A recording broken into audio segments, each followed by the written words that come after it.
Chapter 979. After a burst of ecstasy, Yan Zhuixing knelt in front of the pool of blood and cried again. No one knew what sad thing he was thinking of. The hipster, who was pushed to the ground by him, supported his body with some pain. Obviously, he was hurt by the fall. Looking at Yan Zhuixing, who was crying, her expression was very complicated. Then her eyes fell on the ground in front of him that had condensed into a dark red color. On the ground, the blood had solidified. After the demonic blade rotated for a while, it left a strange picture. If one looked carefully, they would find that it was a macroscopic map of mountains and rivers. The demonic blade that had stopped rotating stood quietly in a certain position. There was a faint red light constantly flashing in that position. After crying for a while, Yan Zhuixing laughed wildly again. No one knew whether he was happy or sad. He straightened up, wiped his tears, pulled out the demonic blade, and knelt in front of the dark red geographical map of mountains and rivers to look at it carefully. However, when he saw the position of the demonic blade just now, the ecstatic expression on his face froze. He sat on the ground and muttered to himself with dull eyes, "The demon realm, it's actually the demon realm. The entrance to the demon realm is actually in the demon realm controlled by Yu Qianqiu." This was a huge blow to him. He had finally found the entrance to the demon realm, but he found that it was in Yu Qianqiu's territory. Now that he was afraid of Yu Qianqiu, if he asked him to go to the demon ghost domain, what was the difference between that and asking him to die? The most helpless thing was that the demon realm had always been mysterious to the entire cultivation world. He didn't know the specific situation in the demon realm at all, so he didn't dare to take risks. He was afraid that he would be discovered as soon as he broke into the demon realm. The room was silent for a long time, and then there was the rustling sound of the hipster's clothes. The hipster picked up Yan Zhuixing's clothes on the ground, walked gently to Yan Zhuixing's side, knelt down, and said softly, "Put on your clothes first." Then she took Yan Zhuixing's arm hard, helped him up, and quietly helped him put on his clothes. After she was dressed, she hugged his waist from behind and said softly against his back, "Listen to me. If it's too dangerous, it's better not to go. Isn't it good for our family to be safe and sound together?" Yan Zhuixing came back to his senses and sighed softly. He gently pulled away the soft hands on his abdomen and turned around to hold hipster's shoulders. He shook his head and smiled bitterly. One wrong step leads to many wrong steps. Now, it's not about whether I want to let go or not, but Yu Qianqiu won't let me go at all. As long as I stay here for another day, there's a chance that I'll give myself away, and you and your son will be in danger for another day. With his current power and influence, if he wanted to kill me, it would only be a matter of time before he found me. I know his nature all too well. That guy is vicious and merciless. Once he finds out about my relationship with you and your mother, I'm afraid that not only will he not let me off, he will also not let you and your mother off. Therefore, I must leave. For you and Yun, even if I have to divert his attention. Hipster shook her head in grief and indignation. Is there no one in this world who can control him? Are we just going to let him do whatever he wants in this world? No. No one in this world can be his opponent. Yan Zhuixing shook his head with certainty and said, "It's a pity that there's no place for me in the human world. Otherwise, if I have time to cultivate the demonic skill, Yu Qianqiu won't be my opponent. It's not that I don't have a chance, but I've missed it. Now, he won't give me any more chances. He won't stop until he kills me." Hipster suddenly burst into tears. Yan Zhuixing gently pushed her away, turned around, and waved his hand toward the ground. The blood on the ground immediately turned into ashes. Then, he said, "I should go. Take care of yourself and Yun, Black spirits emitted from all over his body, and in the blink of an eye, he turned back into Shouchen. His body turned into a shadow and flashed away. After flying out of the green wenching palace, he could still hear Hipster's cries. He took a deep breath and quickly flew toward the region of demons. Just as he said to Hipster, with Yu Qianqiu's monstrous power, it was only a matter of time before Yu Qianqiu found him. There was no longer a place for him in this world, and he had no way out. The only way was to find a way to hide in the demon world to cultivate and come out for revenge when the time was right. If it was really impossible, he didn't mind opening the passage to the demon world completely and letting the demons of the demon world out to wreak havoc in the human world. Of course, for Hipster and Yen Yun, as well as his mother and sister, he wouldn't do that until the last moment. However, he didn't go to the demon ghost region without any help. The only thing he could rely on was his changed appearance. He hoped to get close to the entrance to the demon world by deceiving people. It could be said that he spent a lot of time going to the demon ghost region, mainly because he wasted time on the journey. Avoiding the cultivators of the cultivation world was one reason. More importantly, he didn't dare to fly too fast and expose his cultivation. In order to avoid the search of various forces, he took a lot of detours. When he arrived at the demon ghost region, it was already a few days later.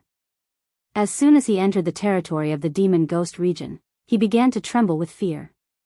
He had long heard that the demon ghost region was full of demons and ghosts. He was afraid that the slightest movement would alarm Yu Qianqiu. He was very careful along the way. He was gambling, and he had to take the risk. Of course, he still had a way out. Once he met Yu Qianqiu, he would use the blood escape to escape. However, the strange thing was that the entire demon ghost region was terrifyingly quiet. There was no sound at all. He flew stealthily all the way. Although he saw a lot of demons and ghosts, none of them discovered him. After half a day, there was no accident or trouble at all. This made him feel a little guilty. He even thought of turning back and escaping. However, in the end, he made up his mind and decided to gamble. Maybe Yu Qianqiu wasn't in the demon ghost region. Moreover, how could he not take risks when he wanted to achieve great things? He didn't know that Yu Qianqiu had already ordered the entire demon ghost region to monitor all suspicious people who broke into the demon ghost region. From the moment Yan Juexing stepped into the demon ghost region, he was already discovered by a tree demon. This was because Yan Juexing happened to hide in the bushes where he was for a while. Perhaps he thought that the trees were dense and suitable for hiding. However, the tree demon didn't alarm him. After he went far away, it quickly sent the news to the local demon king. The demon king also sent the news to Obedient Island as fast as possible. Humph. You're as adventurous as me. You still came after all. There was a way to heaven, but you didn't take it. There's no door to hell, but you still came. Let's see where you can escape this time. Yu Qianqiu sneered. He had been guarding Obedient Island for a few days. As soon as he received the news, the Heaven Eye Mirror, which was already scanning around, immediately locked on to the person who came. Looking at the stranger floating in front of him in the Heaven Eye Mirror, Yu Qianqiu already determined that he was the incarnation of Yan Juexing. Ordinary people wouldn't dare to run to the demon ghost region. Moreover, the direction he came from was Obedient Island of the 1,000-mile lake. Yu Qianqiu didn't rush to kill him. Instead, he quietly waited for Yan Juexing's arrival. Yan Juexing had escaped twice with the blood escape technique, which had taught him a lesson. The blood escape technique of the demonic technique was too strange. Once he escaped, he wouldn't even know where the opponent was going. Therefore, he wasn't in a hurry to kill him. He wanted to let Yan Juexing come in. He wanted to see if Yan Juexing could escape from the central region of the demon ghost domain. Given how vast the demon ghost domain was, once he used the blood escape, he would be able to escape. If he couldn't, as long as he was still in the demon ghost region, his eyes and ears would be able to find him. He didn't believe that Yan Juexing had so many broken limbs to use the blood escape technique. Staring at the sneaky guy in the Heaven Eye Mirror, Yu Qianqiu's lips curled into a sinister smile. In fact, he was somewhat certain that with Yan Juexing's current cultivation, using the blood escape technique wouldn't be enough to escape from the vast demon ghost region. Therefore, he cast a large net and prepared to wait for the rabbit. With Yan Juexing's current cultivation, it would take him less than a day to fly to Obedient Island at his fastest speed. However, it took him several days to stealthily approach the edge of the 1,000-mile lake. Along the way, he felt that the region was too deep. If an accident happened, he wouldn't be able to escape from the demon ghost region in one go. In the midst of hesitation, he even wanted to retreat. His actions almost caused Yu Qianqiu to chase after him. However, after careful consideration, Yan Juexing felt that it shouldn't be a problem for him to escape. He hadn't been discovered until now. Even if he couldn't escape with the blood escape technique, he was confident that he could hide. This judgment was established on the basis that he was certain that he hadn't been discovered. Based on his understanding of Yu Qianqiu, if Yu Qianqiu had really discovered him, he would definitely rush over to kill him. How could he have waited until now? His judgment was correct. If Yu Qianqiu had suddenly discovered him, then he would definitely have chased after him without a second word, just as he had expected. However, what he didn't know was that when he used the Great Demon God technique to find the entrance to the demon world, he had caused too much of a commotion. This made Yu Qianqiu understand his purpose of coming, so he planned to wait for him to walk into the trap. Therefore, some things were predestined. Seeing that he had returned, Yu Qianqiu heaved a sigh of relief and cursed in his heart. Yan Juexing hid by the side of the 1,000-mile lake for a long time. He silently recalled the location of the entrance to the demon world, then quietly dove into the 1,000-mile lake. After observing his surroundings in the water, he found that the fish were swimming leisurely. Feeling that there shouldn't be any danger, he held the demon blade in his hand and unhurriedly dashed in the direction he remembered. Damn! This guy is really careful. Yu Qianqiu looked at the figure disappearing into the 1,000-mile lake through the heaven's eye mirror and cursed. The heaven's eye mirror was good, but it couldn't see into the soil and water. Once Yan Juexing dove into the water, he could only see the vast 1,000-mile lake, but not the situation underwater. This was somewhat unexpected. After putting away the heaven's eye mirror, Yu Qianqiu, who was standing by the side of the lake, directly dove into the lake. Chapter 980. As he dived deeper and deeper, the azure blue waves slowly turned dark, and the water became colder and colder. His current cultivation was much higher than before, and with the help of his water arts, the huge pressure of the lake was no longer able to stop him from diving deeper. His vision gradually turned pitch black, and he could hear the sound of his body shuttling through the water. Not long after, a faint white light appeared at the bottom of the quiet lake. With his previous experience, Yu Qianqiu was not surprised at all, and quickly scuttled over. A white jade-like barrier of light hung at the bottom of the lake, illuminating the surroundings as if it was daytime. One could vaguely see the underwater mountain range, especially the pillar that rose up to the surface of the lake, the peak of which was the Obedient Island. The strange deep-water fish that were leisurely swimming in the surroundings suddenly fled in fright from the sudden appearance of a human figure. Yu Qianqiu descended on the light barrier and used all of his power to press down on it. As expected, he found that the defense set up by the 10,000 Swords Demon Monarch was not easy to destroy. He then relaxed and quickly checked the surroundings of the light barrier, memorizing the general terrain in his mind. After identifying the direction Yan Juexing came from, he lightly landed behind a rock at the bottom of the lake. He took out a silver-white straw cape and put it on. After shaking it a bit, the cape flashed with white light, and he disappeared at the bottom of the lake. This straw cape was the spoils of war from the battle with the 4 island sect masters at the mystic Immortal City's life and death mound. Its function was to hide underwater, and even spiritual sense could not detect it. It was a good item for hiding underwater. Yu Qianqiu, who was hiding behind the rock, gently took out his divine sword. This time, he had made up his mind to deal a fatal blow to Yan Juexing. He definitely could not let him escape. As for whether killing Yan Juexing would attract the demon god behind him to deal with him, he was no longer as apprehensive as before. Judging from the cause and effect, he believed that the demon god should have some misgivings in the deity realm. If he could directly intervene and help Yan Juexing, he would be the one hiding everywhere, and not Yan Juexing. Time passed bit by bit. The sun, moon, and stars could not be seen in the world under the lake. Who knew how much time had passed? Yu Qianqiu's patience did not go to waste. After the distant deep-water fishes fled in panic, he immediately became spirited, knowing that what should come had come. Hence, he poked his head out from behind the rock to look around. He wasn't worried that the other party would discover him anyway. Under the illumination of the light shield, the magic blade, which was more than 10 meters long, shone with a faint cold light. It stood upright at the bottom of the water and opened a path, giving off the feeling of a sailboat or the dorsal fin of a shark. Yan Juexing stood in the inner arc of the magic blade, holding the back of the blade with one hand, carefully observing his surroundings. He stopped about 200 meters away from the light barrier and looked at the transparent white light barrier in front of him with an expression of ecstasy.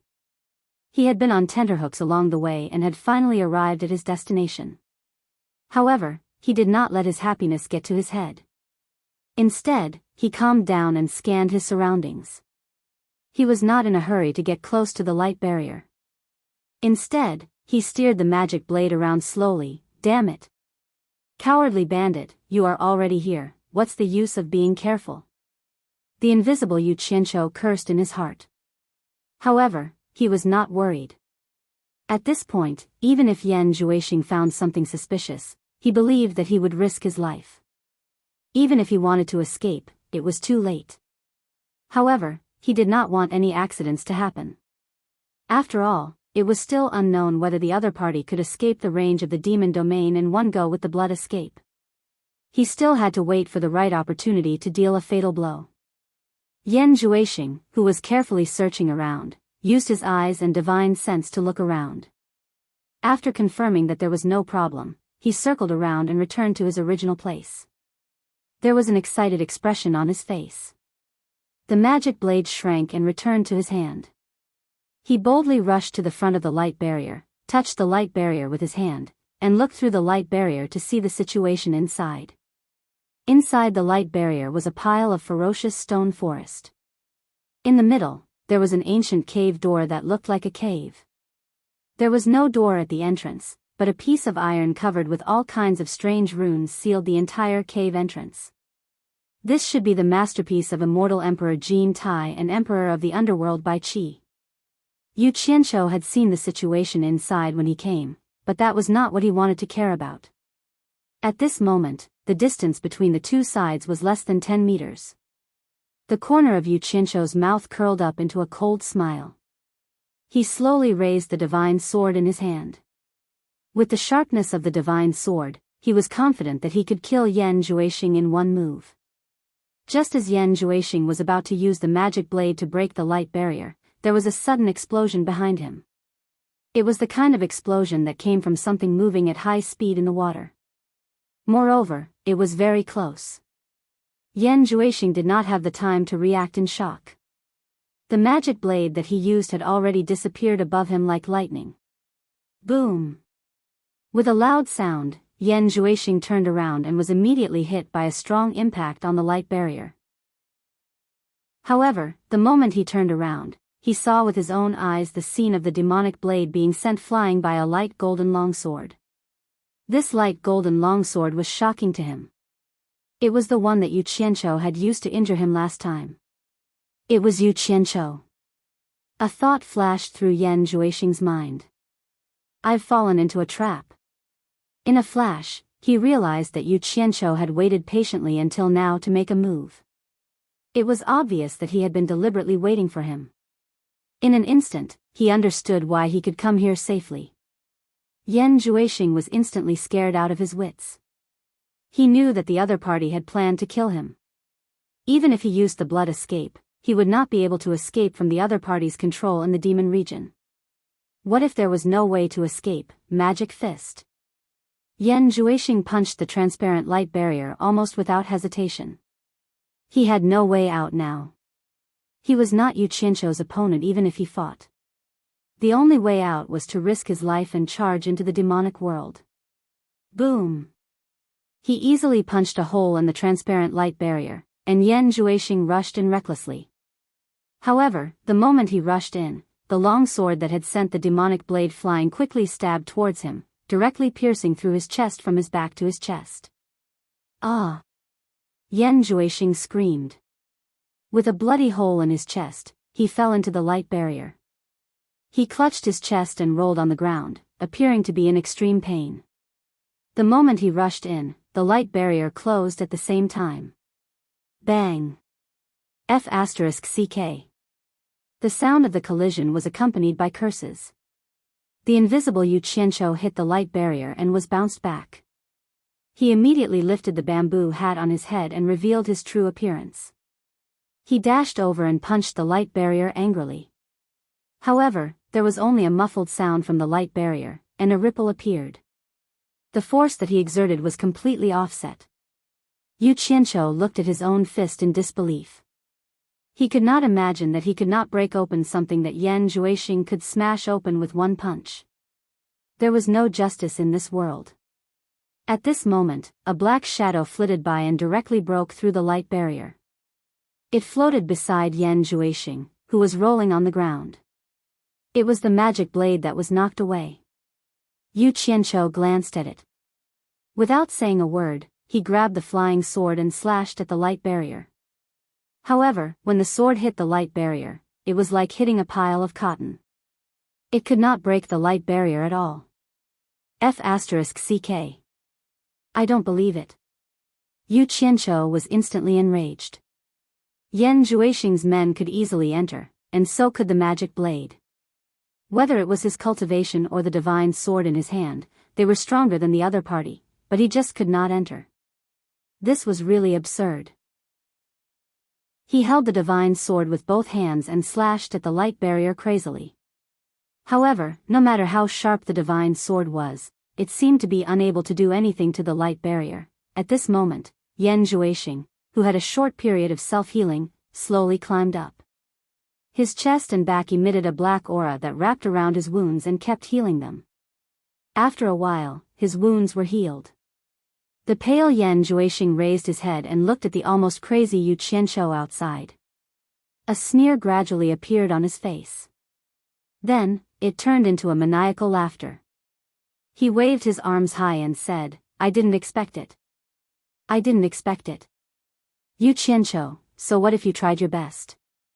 It's a pity that man proposes but God disposes. God is indeed helping me." The laughter inside was unusually ear-piercing to Yu Qianqiu's ears. Yu Qianqiu, who was fuming with anger, stopped his useless slashes. He pointed at Yan Juexing and shouted, "Yan Juexing, don't be a coward if you are so capable. Come out and fight me to the death if you are a man." Yan Juexing had a mocking expression on his face. He sneered and said, "This day will come, but not now. When I come out of the demonic world, it will be the time of your death." After saying that, he turned around and walked towards the sealed cave dwelling in the depths of the stone forest. "Stop right there." Yu Qianqiu held his sword and shouted angrily, "Yan Juexing, if you don't come out, I will immediately go to Fuxian Island and execute your mother and sister." Yan Juexing suddenly stopped and turned around. His expression twitched and he said with a ferocious expression, "Yu Qianqiu, there is no need to provoke me. I believe you can do it. Go ahead and kill them. One day, I will get it back from you with interest." It was as if he wanted to engrave Yu Qianqiu's appearance in his mind. His eyes were burning with anger. He stared at Yu Qianqiu without moving and slowly retreated into the depths of the stone forest. "Bastard! Come out if you have the guts." Yu Qianqiu shouted anxiously outside the light barrier. If he opened the passage to the demonic world for Yan Juexing, the consequences would be unimaginable. Therefore, he raised his sword and slashed randomly. He couldn't figure out which side the demon lord of 10,000 swords was on. The formation that he laid down could actually defend against his own people but not others. After a series of slashes and slashes, there was no effect. In a moment of desperation, a ball of purple fire appeared in his palm and condensed the temperature to the highest. The purple fire palm slapped on the light barrier. This was originally a desperate move because, in his understanding, the power of the divine sword was stronger than the purple fire. However, the strange thing was that after the purple fire palm slapped on the light barrier, the huge light barrier actually trembled. Yu Qianqiu couldn't help but let out an eh. He could feel the light barrier slowly thinning where his palm was pressed. In just a short while, the fire palm burned a hole in the light barrier, and his palm directly reached in. Yu Qianqiu immediately shouted excitedly, "Yan Juexing! Don't even think of running away today." Chapter 981. When Yan Juexing saw this, he was shocked.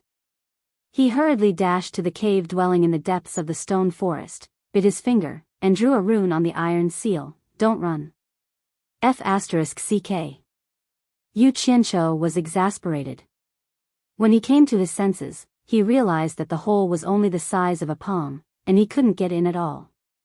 But who would have thought that as soon as he pulled his hand out, the palm-sized hole and the light barrier would immediately close up. It was easy to deal with it now that he knew how to deal with it. Yu Qianqiu's body emitted a ball of purple fire, and his whole body stuck to the light shield, wanting to burn a hole and enter directly. Yan Juexing looked back and immediately panicked. It would take some time to use the demonic god technique to enter the demonic world from the seal. It was not as fast as Yu Qianqiu burning the light shield. He immediately said angrily, "Yu Qianqiu, don't force me. If you force me, I don't mind opening the passage to the demonic world by force. When the demons wreak havoc in the human world, no one will have a good time. Don't F***king fool me here. Didn't you come here to open the passage to the demonic world?" Yu Qianqiu was also burning with anxiety. He raised the temperature of the purple fire to the highest. He was really in a hurry, afraid that Yan Juexing would open the passage to the demonic world before he entered. "Yu Qianqiu, I swear to the demonic god that I definitely did not lie to you." Yan Juexing was anxious, and he realized that he had drawn the wrong demonic rune on the iron seal. He was so sad that he almost cried. He had to redraw it again, but the god of plagues was chasing him from behind. Where would he find the time? He then continued to explain as he redrew, "Yu Qianqiu, I don't mind telling you that if I wanted to enter the demonic world before I got the demonic blade, I could only open the seal by force. But it's different now. I have the demonic blade, and I can use the demonic god technique to enter the demonic world from the seal without destroying the seal. Don't give me that. Go and lie to your dead grandfather and your dead father." Yu Qianqiu blurted out. He didn't even consider whether Yan Juexing was telling the truth or not. He just seized the time to destroy the light barrier. "Bastard, I'm telling the truth, yet you don't believe me." Yan Juexing also cursed out of desperation. His tone seemed to be similar to Yu Qianqiu's. He roared, "Do you really want to force me to open the seal of the demonic world by force? Hee hee. These tricks are all my leftovers. Looking at you, I guess it will take some time to open the passage to the demon realm." Yu Qianqiu's face had already squeezed through the light barrier, and he was smirking evilly. His body was about to enter as well. When Yan Juexing saw this, his expression immediately became distorted. "Yu Qianqiu, don't regret it. You forced me to do this." The roar reverberated endlessly, and the demon blade angrily drew a pentagonal pattern on the hard iron seal. Bloody Finger also drew a pentagonal pattern floating in the air, and a spell was cast on it. The floating pentagonal pattern burst into red light, and it burst onto the iron seal, fusing with the pentagonal pattern on it. Damn it. This guy really pretended to be serious.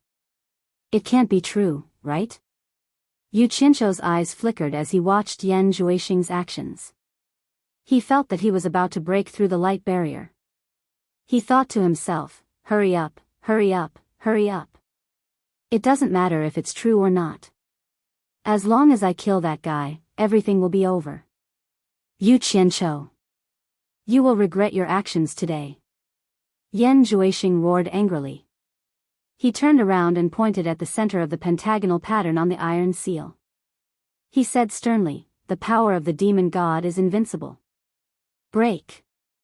The floating demonic blade suddenly burst into red light and crashed into the center of the pentagonal pattern. First, there was a burst of dazzling light, followed by a boom sound. The accumulated silt at the bottom of the lake floated up. The powerful shock caused Yu Qianqiu to stagger. After he steadied himself, he tragically discovered that he had retreated at the wrong time. The light barrier that was about to shatter had actually closed up again. Yan Juexing suddenly looked back and saw that Yu Qianqiu had retreated. He thought that Yu Qianqiu had realized his mistake and turned back. He shook his head with grief and indignation. It's too late. It's too late. The iron seal on the cave abode behind him had disappeared without a trace. Inside the cave abode, a black light the size of a fist was slowly rotating and expanding. Yu Qianqiu leaned on the light barrier and looked at it dumbfoundedly.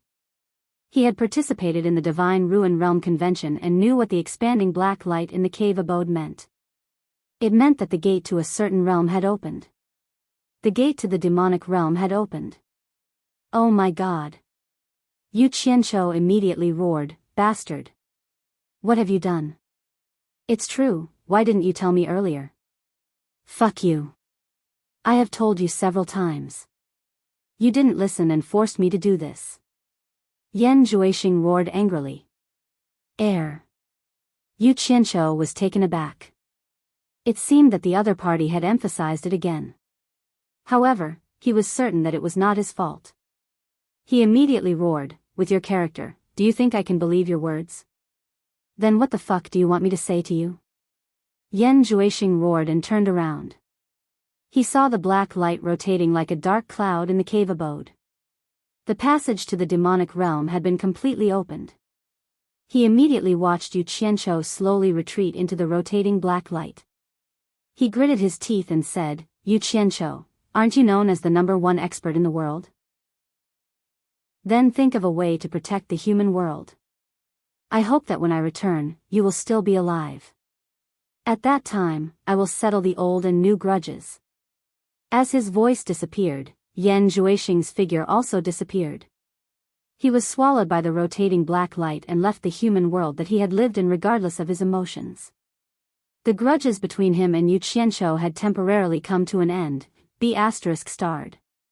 Yu Qianqiu could only watch as Yan Juixing left. He angrily punched the light barrier. If he knew this would happen, he would have disregarded everything and chased Yan Juixing outside the 1,000-mile lake. There was no need to make things so messy. Just when he was extremely annoyed, he suddenly felt that his punch on the light barrier had caused the entire barrier to shake violently. Yu Qianqiu looked at his own fist in shock. Previously, he didn't even have such great power when he used all his strength. How could a casual punch have such great power now? What kind of rubbish construction is this? Could this be a sign that the demons from the demonic realm are coming out? Yu Qianqiu clenched the divine sword in his hand tightly and stared at the exit of the demonic realm. Suddenly, he couldn't help but exclaim. The exit of the demonic realm didn't have any movements for the time being. Instead, the light barrier that had been shaking violently seemed to be shrinking. Looking at the marks on the ground, he confirmed that he wasn't mistaken. Not only was the light barrier shrinking, but it was also shrinking faster and faster. The area of the huge light barrier was shrinking, but the light was becoming more and more dazzling.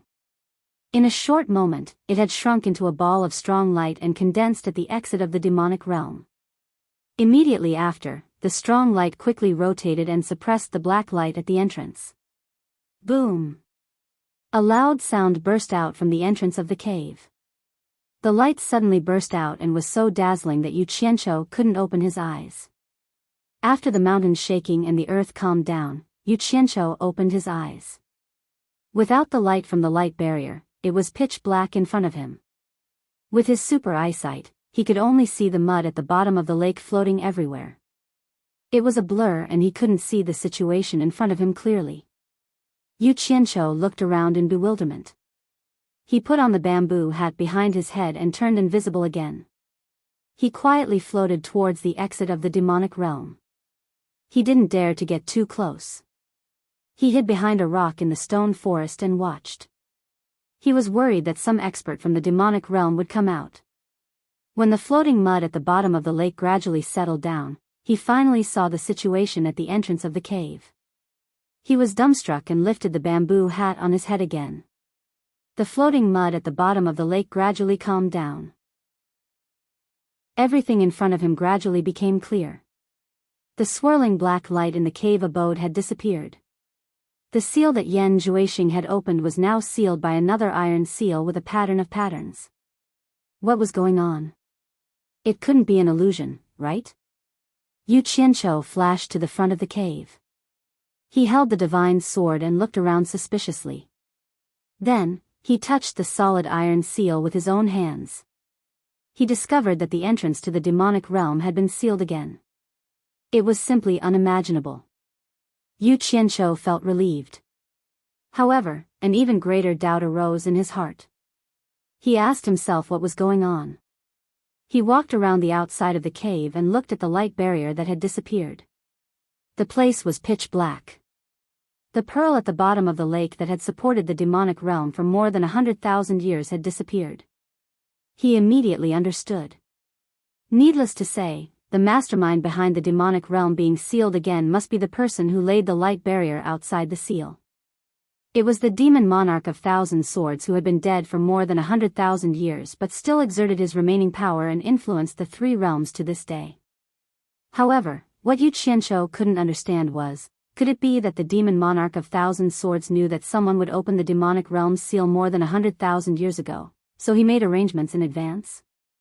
If he really had such divine foresight, how could he have died in the hands of Jin Tai and Bai Qi? What puzzled Yu Qianqiu the most was, why could Yan Juexing and his demonic blade easily break into the formation, but he himself couldn't break in even after expending so much effort and energy? Could it be that the demon monarch of Thousand Swords already knew that someone in the human realm could cultivate demonic arts? So he set up this formation to wait for the person who cultivated demonic arts to open the passageway to the demonic realm? Then, after the person entered the demonic realm, he sealed the demonic realm again so that the person in the demonic realm couldn't come out? Thinking about it, it seemed that everything was possible, but there were many doubts. However, there was one thing that he vaguely understood. After coming into contact with the light barrier, he vaguely felt that the formation of this light barrier was related to the purple flames in the world. Otherwise, how could the purple flames fuse and break something that even a divine sword couldn't break? There was also the heaven and earth universe formation set up in the eastern holy lands. It was also set up using the energy of the purple flames of the world. These two formations were undoubtedly created by the Myriad Swords Demon Lord. It was very obvious that the Myriad Swords Demon Lord had some understanding of how to use the energy of the purple flames of the world. The heaven and earth Qingquan array was like this, and so was the array at the entrance of the demon realm. Could it be that the demonic ghost Immortal execution array and the soul transforming smoke array outside the Immortal ascension stage were also like this? If everything related to the demon lord of 10,000 swords was related to the purple fire energy, then would the release of the divine dragon locked underground also be related to the purple fire energy? If this assumption was true, then the things that happened in these places were more or less related to him, and he just so happened to know how to use the purple flames. Didn't that mean that all the blame was on him? Chapter 982. On second thought, he felt that he was just imagining things. The strange places in the human world were all masterpieces left behind by the Thousand Swords demon monarch before he died. They were all targeted at the people of the immortal world and the netherworld, especially the people of the immortal world, who had a hint of unwillingness to die. Looking at the divine sword in his hand, he muttered in his heart. Where did the remaining 9,999 divine swords go? It was said that the demon monarch of swords died in this world, so the remaining divine swords should be in this world. Why didn't he leave any trace? Where did he hide them? If he could collect all the remaining divine swords and control them to fight against the enemy, how many people could stop him? That feeling must be very pleasurable. Yu Qianqiu shook his head and smiled bitterly. He felt that he wanted to be the second demon monarch of swords. It was a bit whimsical. He put away the divine sword and looked back at the sealed entrance to the demon world. He didn't know whether Yan Juexing's trip to the demon world was a good or bad thing. Would he really come out alive to take revenge as he wished? Even the demon monarch of the demon world couldn't open the seal of the demon world from the inside. Did Yan Juexing have that ability? It probably wouldn't be that easy to come out. Otherwise, the seal left by the demon monarch of swords would be worthless. Even if he had that ability, would he, Yan Juexing, really open the seal of the demon world and let the heroes of the demon world wreak havoc in the human world? Yu Qianqiu shook his head and denied this idea. From Yan Juexing's previous actions, it could be seen that he still had a bottom line. Unless he had no other choice, he wouldn't be willing to let the people of the demon world out easily. After all, his family was still in the human world. Unless he had the ability to lead the heroes of the demon world, opening the seal of the demon world wouldn't benefit him at all. Brother Yen, revenge breeds revenge. When will it end? You'd better die in there. That way, everyone will be saved from trouble. Yu Qianqiu looked at the seal of the demon world and murmured. He was too lazy to think about it anymore. In short, even if Yan Juexing could come out, it wouldn't happen in a short time. It was a good thing that he was gone. At least the human world didn't have to worry about him for the time being. He then dashed to the surface of the lake quickly. How is she? In Furong's room, Yu Qianqiu looked out of the window for a long time and asked this question. The person he was asking was none other than the Enchantress of 100 Charms that he had always been in a dilemma. Furong, who was behind him, reached out to hold his arm. She shook her head slightly and said, she doesn't seem to care about what happened that day, but anyone can see that her smile isn't as beautiful as before. What's the point? Yu Qianqiu shook his head and smiled bitterly. It was unknown whether he was talking about himself or the allure seductress. Furong turned around and looked at him. She bit her lip and pondered for a while. She seemed to be a bit hesitant, but in the end, she still couldn't help but ask softly, "Can you tell me about you and her?" At that time, I had just stepped into the cultivation world. Perhaps because he had just recalled this point, when Hibiscus asked, Yu Qianqiu directly told the story of how he met the enchantress until now with a confused look in his eyes. His tone was a little helpless. After listening, Hibiscus was silent for a moment before saying, "It seems like Sister Yi really likes you." Yu Qianqiu shook his head slightly and said, "In the human world, perhaps I can be considered a relatively successful man. Oftentimes, this kind of man has an irresistible attraction to women. If it was an ordinary, worthless man, how many women would fight to be the first to like him? Especially an outstanding woman like her. I hope she can calm down and not be fooled by the illusion in front of her eyes. In the immortal world, there are many men stronger than me. Perhaps when she sees them in the immortal world, then everything will pass. It's just a momentary impulse. She gave up her position as the sect master for you." Hibiscus gently reminded him, then asked a rather philosophical question. "Do you have no confidence in yourself or in her? You don't seem to dislike her." These words seemed familiar. He seemed to have heard them in his previous life. Yu Qianqiu turned his head to look at her in surprise. He smiled faintly and said, "It's said that silent people are the best at observing and thinking. I've somewhat underestimated you. No matter when, no matter what you do, I will never underestimate you." Hibiscus lowered her head and softly muttered. Then she raised her head and said, "You should go see her." Yu Qianqiu hesitated for a moment, then nodded and said, "Let's go together." The reason why he called Hibiscus to go together was because he didn't want to face the temptress alone. However, when he knocked on the door of the temptress's room, he found that there was no need. The women were all in the temptress's room chattering, thinking of ways to make her happy. Seeing that Yu Qianqiu had come, the women looked at him and then at the temptress. After the two of them looked at each other, the temptress was still smiling, but Yu Qianqiu seemed to have a guilty conscience as he smiled and said, "They're all here. Hee hee. Then you guys talk, I won't disturb you guys. We want to go out and play." Ze had already jumped in front of him and shouted. Yu Qianqiu frowned and said, "Now that the Heartless Palace's people are watching, it might not be convenient for you guys to go out. Wait for a while. It's so uncomfortable to stay in the room every day. It's so boring." Ze pouted and said. Yu Qianqiu looked at the women and said hesitantly, "Do you want me to teach you guys a fun game?" The women looked at each other, but Ziyi's eyes lit up and she cheered, "Okay. Okay. Wait for me for a while." After saying that, Yu Qianqiu left. After about an hour, he came back with a box and walked to the table in the living room. He opened the box and poured out a pile of small purple cubes. The women surrounded him curiously, and they all looked confused. They didn't know what it was. Ze reached out and grabbed a handful, and said with her eyes wide open, This is made from the bamboo of the purple bamboo forest. You chopped my master's purple bamboo? Yu Qianqiu did go to the South Sea purple bamboo forest to make this thing. He said disapprovingly, there are so many bamboos, and they can't be eaten. What's wrong with chopping one? Why are you being so long-winded? If you don't want to play, then go away. Who said I don't want to play? It's just that when Master finds out, he will definitely scold me.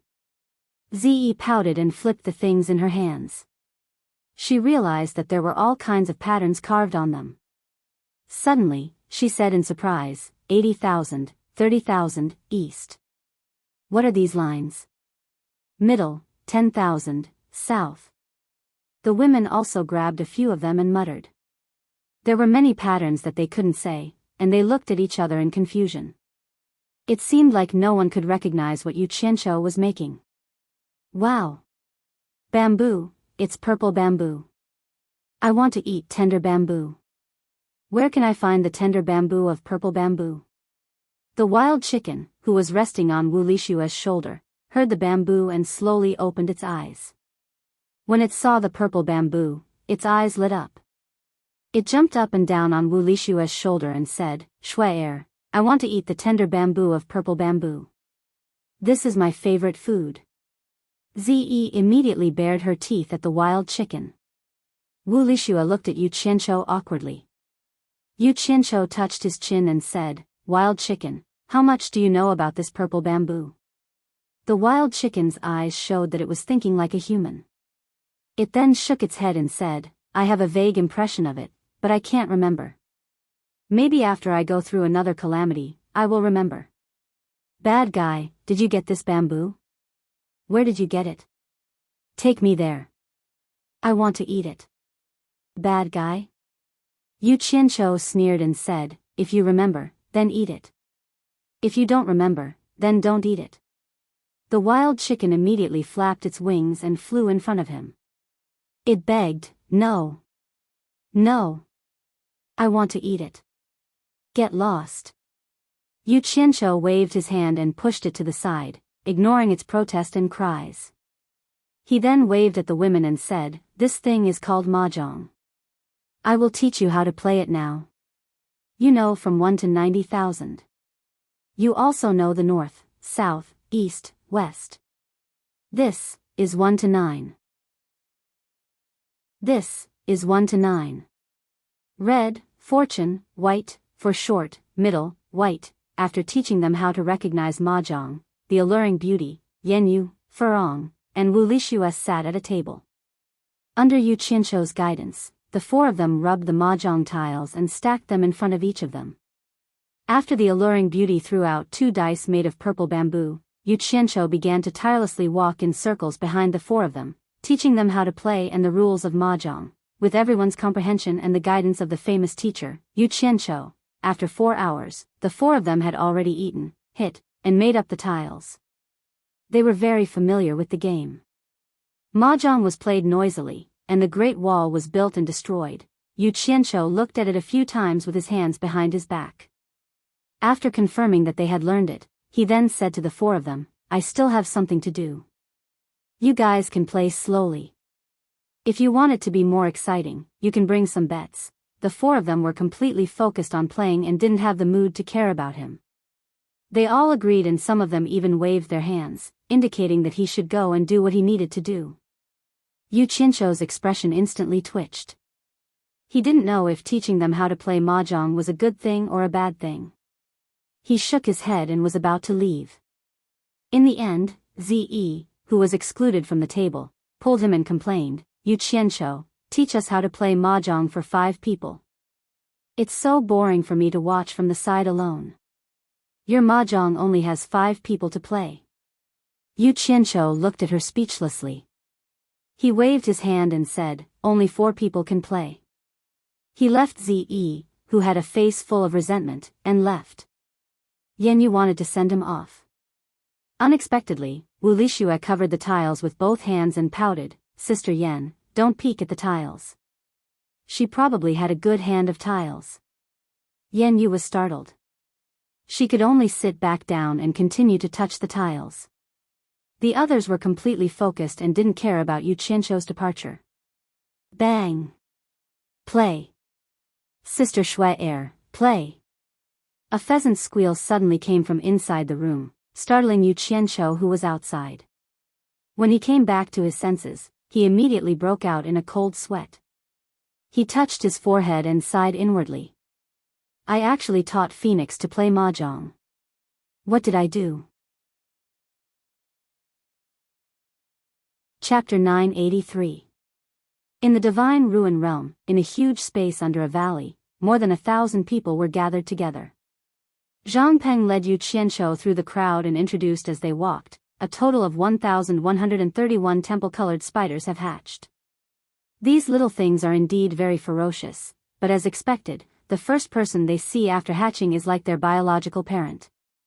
Yu Qianzhou nodded slightly. From time to time, he would stop to look at the fist-sized, colorful, and hairy spiders that were climbing on his team members' shoulders. When he got a little closer, the little fellows would immediately scream and wave their sharp forelimbs, assuming an attacking stance. They had a strong desire to attack, and their ferocious nature was undoubtedly revealed. The team member that Yu Qianzhou was facing immediately shushed him.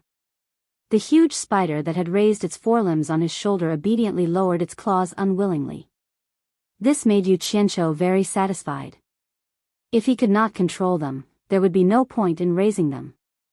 Zhang Peng also had one climbing on his shoulder. He stretched out his hand and hooked his finger at it.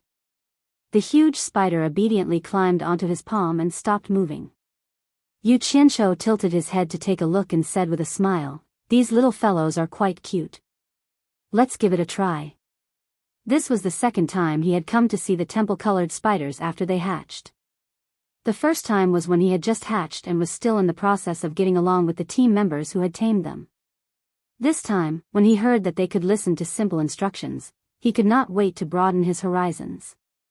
Zhang Peng walked out of the team and clapped his hands. Immediately, 10 team members came out from the basement opposite him.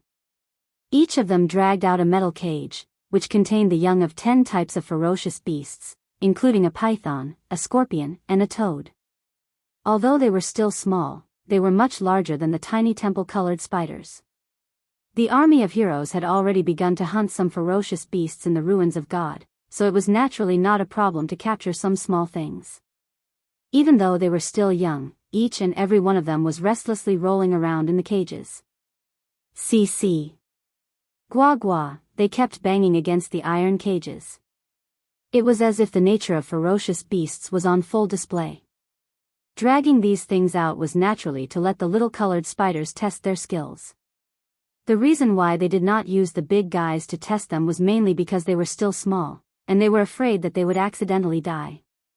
Zhang Peng gestured to the 10 team members who were pulling the cages. The 10 team members immediately opened the cages and dodged to the side. Almost at the same time when the 10 beasts crawled out of the metal cage, the 1,000 or so team members gave instructions to the temple rainbow spiders on their shoulders. The temple rainbow spiders immediately climbed down from their masters' bodies. In an instant, the group of fellows ran out from under everyone's feet. Their 8 long legs were red with excitement as they charged toward the 10 ferocious beasts. The ground trembled slightly like sifting beans. A large group of colorful, furry, long-legged fellows rushed forward without any regard for their lives. This scene caused Yu Qianzhou's scalp to go slightly numb. Just imagine how it would feel if this group of little fellows climbed onto his body. The 10 ferocious beast cubs immediately sensed danger. They stuck out their tongues, raised their pincers, flashed their claws, and bared their fangs. All of them roared to intimidate the little fellows that were charging over. It did not seem like this was the first time the little fellows had done something like this. They did not charge forward recklessly. Instead, they dispersed with great tacit understanding. They split into 10 groups and surrounded the 10 ferocious beast cubs. They were not in a hurry to attack. Instead, they constantly advanced and retreated from all directions to lure the beasts, causing the 10 ferocious beasts to constantly circle in vigilance. It was as though they could not look at each other. The coiled python seemed to be angered by the little colorful spiders. It attacked with its head and bit one of the little colorful spiders that came over to tease it. Just as it attacked, the group of little colorful spiders behind it immediately jumped up and swarmed over, stabbing their 8 sharp claws deep into the python's body.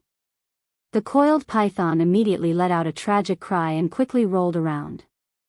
However, these little fellows were born with iron bones and were not afraid of being hit. After their claws stabbed into the python's body, they refused to let go. Instead, they opened their fangs and bit wildly. What was even more terrifying was that the little colorful spider in the python's mouth did not take advantage of the python's opening mouth to scream to escape. Instead, it desperately burrowed into the python's mouth, stabbing its sharp claws continuously into the python's lower jaw. As the python rolled around, it immediately alarmed the other ferocious beasts that were surrounded. Seeing how fierce the little fellows were, they all fled. In particular, the giant scorpion's carapace was extraordinarily hard. It used its 2 large pincers to open up a path and immediately knocked over many of the little fellows. However, the little fellows had their own methods. They immediately spat out countless spider webs, forming a large net that trapped the escaping giant scorpion. A group of them desperately tried to hold it back, while another group immediately took advantage of the opportunity when the giant scorpion's limbs were tied up to jump up and use their sharp claws to stab it. In just a short while, the battle was over. The corpses of the 10 ferocious beasts were covered with little colorful spiders, and their sharp jaws were constantly biting. The entire underground space was filled with the sound of their chewing, sending chills down one's spine. Seeing this scene, Yu Qianqiu could not help but click his tongue. No wonder the Ape King said that the Divine Temple rainbow spiders had almost no natural enemies. Once they spread out, it would be a disaster for the other ferocious beasts. He did not expect this group of little fellows to be so powerful at such a young age. Zhang Peng pointed at the little colorful spiders and explained, "We are now consciously guiding and training them, instilling in them the awareness to cooperate in battle.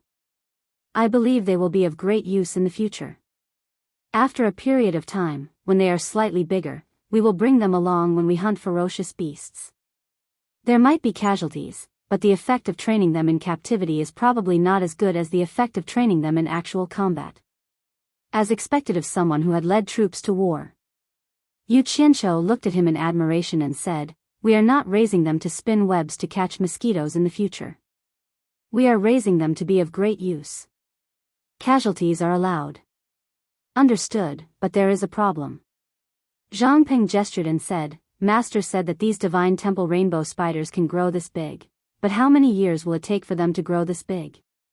Yu Qianqiu immediately took out a storage bracelet that he had prepared in advance and handed it to him. "I have already considered this problem. Inside is the myriad beast pill that is commonly used in the celestial world to tame ferocious beasts. It can speed up their growth. However, you have to control the dosage. Each colorful spider can only eat 1 pill per month. If you eat too much, it might cause them to suddenly die." While the 2 of them were talking, the group of little fellows had already gnawed the 10 ferocious beasts' corpses into piles of white bones. There was not even a speck of meat left on the bones. Moreover, the bones were also full of holes from their claws. Under Zhang Peng's command, the little fellows' respective masters also gave their orders. Immediately, they ran back one by one, covered in blood, and climbed onto their master's shoulders. They bared their fangs and brandished their claws, looking very ferocious. Chapter 984. After watching the little colored spiders hunting and killing practice, Yu Qianqiu motioned for Zhang Peng to dismiss everyone. Then, Zhang Peng led Yu Qianqiu on a tour of the newly built underground fortifications. The entire underground fortifications extended in all directions like a majestic underground maze. It was impossible for it to not be big enough to accommodate nearly 10,000 people. If not for Zhang Peng's guidance, Yu Qianqiu suspected that he would have gotten lost. Zhang Peng explained the reason why the underground fortifications were built this way along the way, incorporating many concepts of war. First, it was for both offense and defense. It could attack at any time and defend effectively. The second consideration was the comfort of the living quarters. It was not something that could be done in a short amount of time to finish looking at the entire underground fortifications. After glancing at half of it, Yu Qianqiu stopped and smiled. Forget it. Let's just look at this. You must have put a lot of thought into this. With the earth spell that Master taught me, building this underground fortifications is not a difficult task. Zhang Peng said respectfully. Master, are you not going to give any suggestions? Disciples' vision is limited and I'm afraid that there might be some slip-ups. I'm at ease with you handling this. I'll leave this place to you. Yu Qianqiu waved his hand casually and then frowned. You have to keep in touch with Elder Nan Ming of Flaming Mountain. Look for me if there's any trouble. Disciple understands. Zhang Peng cupped his fists. Yu Qianqiu nodded and disappeared before his eyes. After returning to the World Chamber of Commerce, he walked out of one of the rooms on the 22nd floor and saw Wei Chuanqiu, Yun Peng and Deming Luan standing at the foot of the stairs talking. Yu Qianqiu was slightly startled. Deming Luan was someone who would not visit for no reason. She must have come for something. He immediately walked and cupped his fists. What a rare guest. Greetings, Master Deming Luan. Deming Luan had just nodded and was about to speak when he suddenly heard a "pa" sound from the other end of the corridor. It sounded like something hard had been slammed on the table. Then, a delicate shout was heard. Bang! Damn it! Who was the one with such a bad hand? Was there a need to shout so loudly when they just touched the tiles? Yu Qianqiu's expression stiffened. Only then did he remember that there were still people around him. He glanced at the three of them and found that they seemed to be used to it. They did not find it strange at all. Clearly, they had been standing there for a while, and this was not the first time they had heard the commotion. Hee. A few ignorant women, please excuse us, excuse us. Before Yu Qianqiu could finish his sentence, Zi screamed excitedly, it's burning. It's burning. Little sister Shua, you've lit the cannon. Haha. You don't have any more chips left. It's time for Sister Yan Yu to take over. Yu Qianqiu was stunned. Zi was going to take over as well? Little Sister Phoenix, it's all your fault. If you didn't tell me to touch it, I wouldn't have been able to light Purple Clothes cannon. It was Wu Lishue's voice. Sister Shua, I didn't do it on purpose. It was Pheasant's aggrieved voice. Quickly give way, quickly give way. It's Sister Yan Yu's turn. It was Ziyi's cheerful voice again, followed by the messy sound of mahjong being played. Then, there was the pa-pa-da-da sound of the tiles being put together. The four men listened attentively for a while and looked at each other. Deming Luan frowned and said, it's burning? What's burning? Wei Chuanqiu shook her head and said, I don't think it's burning anything. I heard that they've been burning for a day or two. How could there be so many things for them to burn? Wouldn't they have burned the entire World Commerce Association? Yu Qianqiu, what are they doing? Burned the entire World Commerce Association? Yu Qianqiu's expression twitched and he said awkwardly, they're playing mahjong. It's a game for fun. With that, the three of them understood. Wei Chuanqiu's eyes lit up and said, what kind of game is it that they can play for a day or two without stopping? Let's go and take a look. Deming Luan and Yun Peng glanced at each other. The two of them were also curious. With the mentality of gaining knowledge, they followed. Yu Qianqiu stood dumbstruck on the spot for a while before following behind the three of them. When they pushed open the door and entered, they saw four women surrounding a table. In front of each of them was a long strip made up of small purple cubes. They took turns grabbing small cubes from the long strip on the table to replenish themselves. Then, they took out a small piece and threw it into the pile of small cubes in the middle of the table. There was also a woman with a pheasant on her shoulder. She was watching intently with her hands behind her back. When the few of them entered, these women actually didn't even bother to raise their heads to see who had entered. This made Wei Chuanqiu and the other two even more curious. They all strolled over to watch. Yu Qianqiu was speechless. He thought to himself, could it be that these women have never played games before? Was there a need to be so focused on playing mahjong? He immediately coughed and said, let's stop for a moment. Let's first greet the seniors. When the women looked up, they immediately stood up and bowed. However, they didn't forget to buckle their mahjong tiles in front of them. This action made Yu Qianzhou's eyelids twitch. He coughed again and introduced them to Deming Luan and Yun Peng.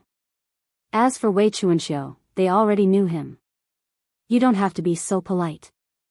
You guys continue playing. I'll just watch from the side. Wei Chuanxiu made the decision and gestured for them to stop. Then, she walked to the table and picked up a purple cube to see what it was. Unexpectedly, the pheasant on Wu Lishua's shoulder suddenly shouted, "Green bat, put it down. Don't peek at the tiles." Wei Chuanxiu was startled. The pheasant's words seemed to have some effect on him. He immediately buckled the tile back. The Deming Luan looked at the pheasant curiously. He noticed that it wasn't even at the immortal realm, but it could speak the human language. He immediately classified it as a normal beast cultivator because he had never seen a phoenix before. Seeing the women's uneasiness, the Deming Luan lost interest in watching anymore. He immediately said to Yu Qianzhou, "Come out for a moment. I have something to talk to you about." Then, the four men walked out. Yu Qianzhou asked while walking, "What business does the Deming Luan's wielder have with this junior?" The Deming Luan suddenly stopped and stared at Yu Qianzhou for a moment. Then, he said in a deep voice, "I have the Immortal Emperor's decree to find you." "Ah!" Yu Qianzhou cried out in surprise. All kinds of thoughts flashed through his mind. After looking at Yun Peng and Wei Chuanxiu, he saw that their expressions were a bit strange. It was clear that they already knew why the Immortal Emperor was looking for him. He immediately became suspicious and said, "The Immortal Emperor is looking for me? That's impossible. The wielder isn't joking, right?" "It's not a joke." The Deming Luan frowned and said, "I won't say any conventional words. Let's be frank. The Immortal Emperor has decreed that you must compose a song and present it to the Immortal Emperor and Immortal Empress Ji Wu at the wedding ceremony. That's it." Yu Qianzhou's mouth was wide open. After a while, he slowly said, "Why? Let me tell you this." The Deming Luan paused and explained, "After the World Commerce Association's Miss Lu was taken away by Immortal Empress Ji Wu, Immortal Empress Ji Wu really liked the song she played. Later, she found out from her that the songs she played were all composed by you. So, she asked the Immortal Emperor to let you compose a song that will be passed down for generations to add color to the wedding ceremony. The wedding ceremony is not a child's play. It concerns the Immortal Emperor's face. For this reason, the Immortal Emperor personally listened to the Miss Lu play a few songs. He was very satisfied and praised it as the sound of nature. He also praised Immortal Empress Ji Wu for her good taste. After the Immortal Emperor confirmed from the Miss Lu that the songs were all composed by you, he immediately summoned me. That's what happened. Tsk tisk. Wei Chuanxiu exclaimed and said with a teasing tone, "Yu Qianzhou, I've known you for so long. How come I didn't know you could play such a literary thing? You really can't judge a book by its cover." A guy who uses profanity every time he opens his mouth can actually play the zither and compose songs. He can even get the praise of the immortal world supreme. Are you going to show us what you've got? Yun Peng nodded slightly with a surprised look in his eyes. Yu Qianzhou rolled his eyes and ignored him on the spot. He gritted his teeth and said, "Lu Yanqing, you're doing stupid things to harm me again." In fact, he really wronged Lu Yanqing this time. In fact, the real culprit was Immortal Crocodile. Ji Wu found out about it from Immortal Crocodile and then faked it from Lu Yanqing. Yu Qianzhou, it doesn't matter if you're willing or not. Since the Immortal Emperor has spoken, no one in the immortal world will dare to disobey his will. You have to do it even if you don't want to. Otherwise, think about the consequences yourself. Deming Luan snorted coldly. If you do it well, the benefits you will get will be unattainable by others. Who doesn't want benefits? Yu Qianqiu didn't know whether to laugh or cry. But I don't have the fortune to enjoy it. You want me to make a song that will go down in history? That's a joke. Where did I get that ability? Seeing that he didn't seem to be lying, the three looked at each other. Deming Luan frowned. Could it be that the Miss Lu was lying? That those songs weren't written by you? You can't joke about this. It's not just about you anymore. If anything happens, even the two of them will be implicated. He pointed at Wei Chuanxiu and Yun Peng. Yu Qianqiu was startled. He said helplessly, I did it, but I didn't ask her to spread it around. He couldn't say it out loud. If he was dealing with an ordinary person, he could just plagiarize one or two songs from his previous life. But the Immortal Emperor wanted him to make a song that would go down in history. Was there a song that would go down in history in his previous life? Hearing him say this, Deming Luan heaved a sigh of relief and said, Since it was done by you, then do your best. I'm not forcing you to do it immediately. There's still half a year until the wedding. Then he smiled meaningfully. This matter will be of great benefit to you. Can't you see it? What benefit? Yu Qianqiu was stunned. Deming Luan said indifferently, How many people in the immortal world can get the Immortal Emperor's decree to do things? With this decree on you, who would dare to touch you? Plus, the entire Immortal Palace will have to cooperate with you. Isn't this a great benefit? Yu Qianqiu's eyes suddenly lit up. His expression didn't look awkward at all. He licked his lips and said, In other words, during this period of time, I can do whatever I want in the immortal world? Deming Luan frowned and said, Doing whatever you want is a bit too much, but as long as it's not too much. Before he finished speaking, Yu Qianqiu had already rolled up his sleeves and interrupted him arrogantly, Heartless Palace. Damn it. Help me destroy the Heartless Palace first. Chapter 985. What was the singing of a liberated serf? Yu Qianqiu understood it now. He understood it as a song that could change one's fate. This was a release that had been suppressed for a long time. He had been in the celestial world for such a long time, but he had never gone out. Because he had offended the Heartless Palace, he had been trapped in the hallucinatory immortal city.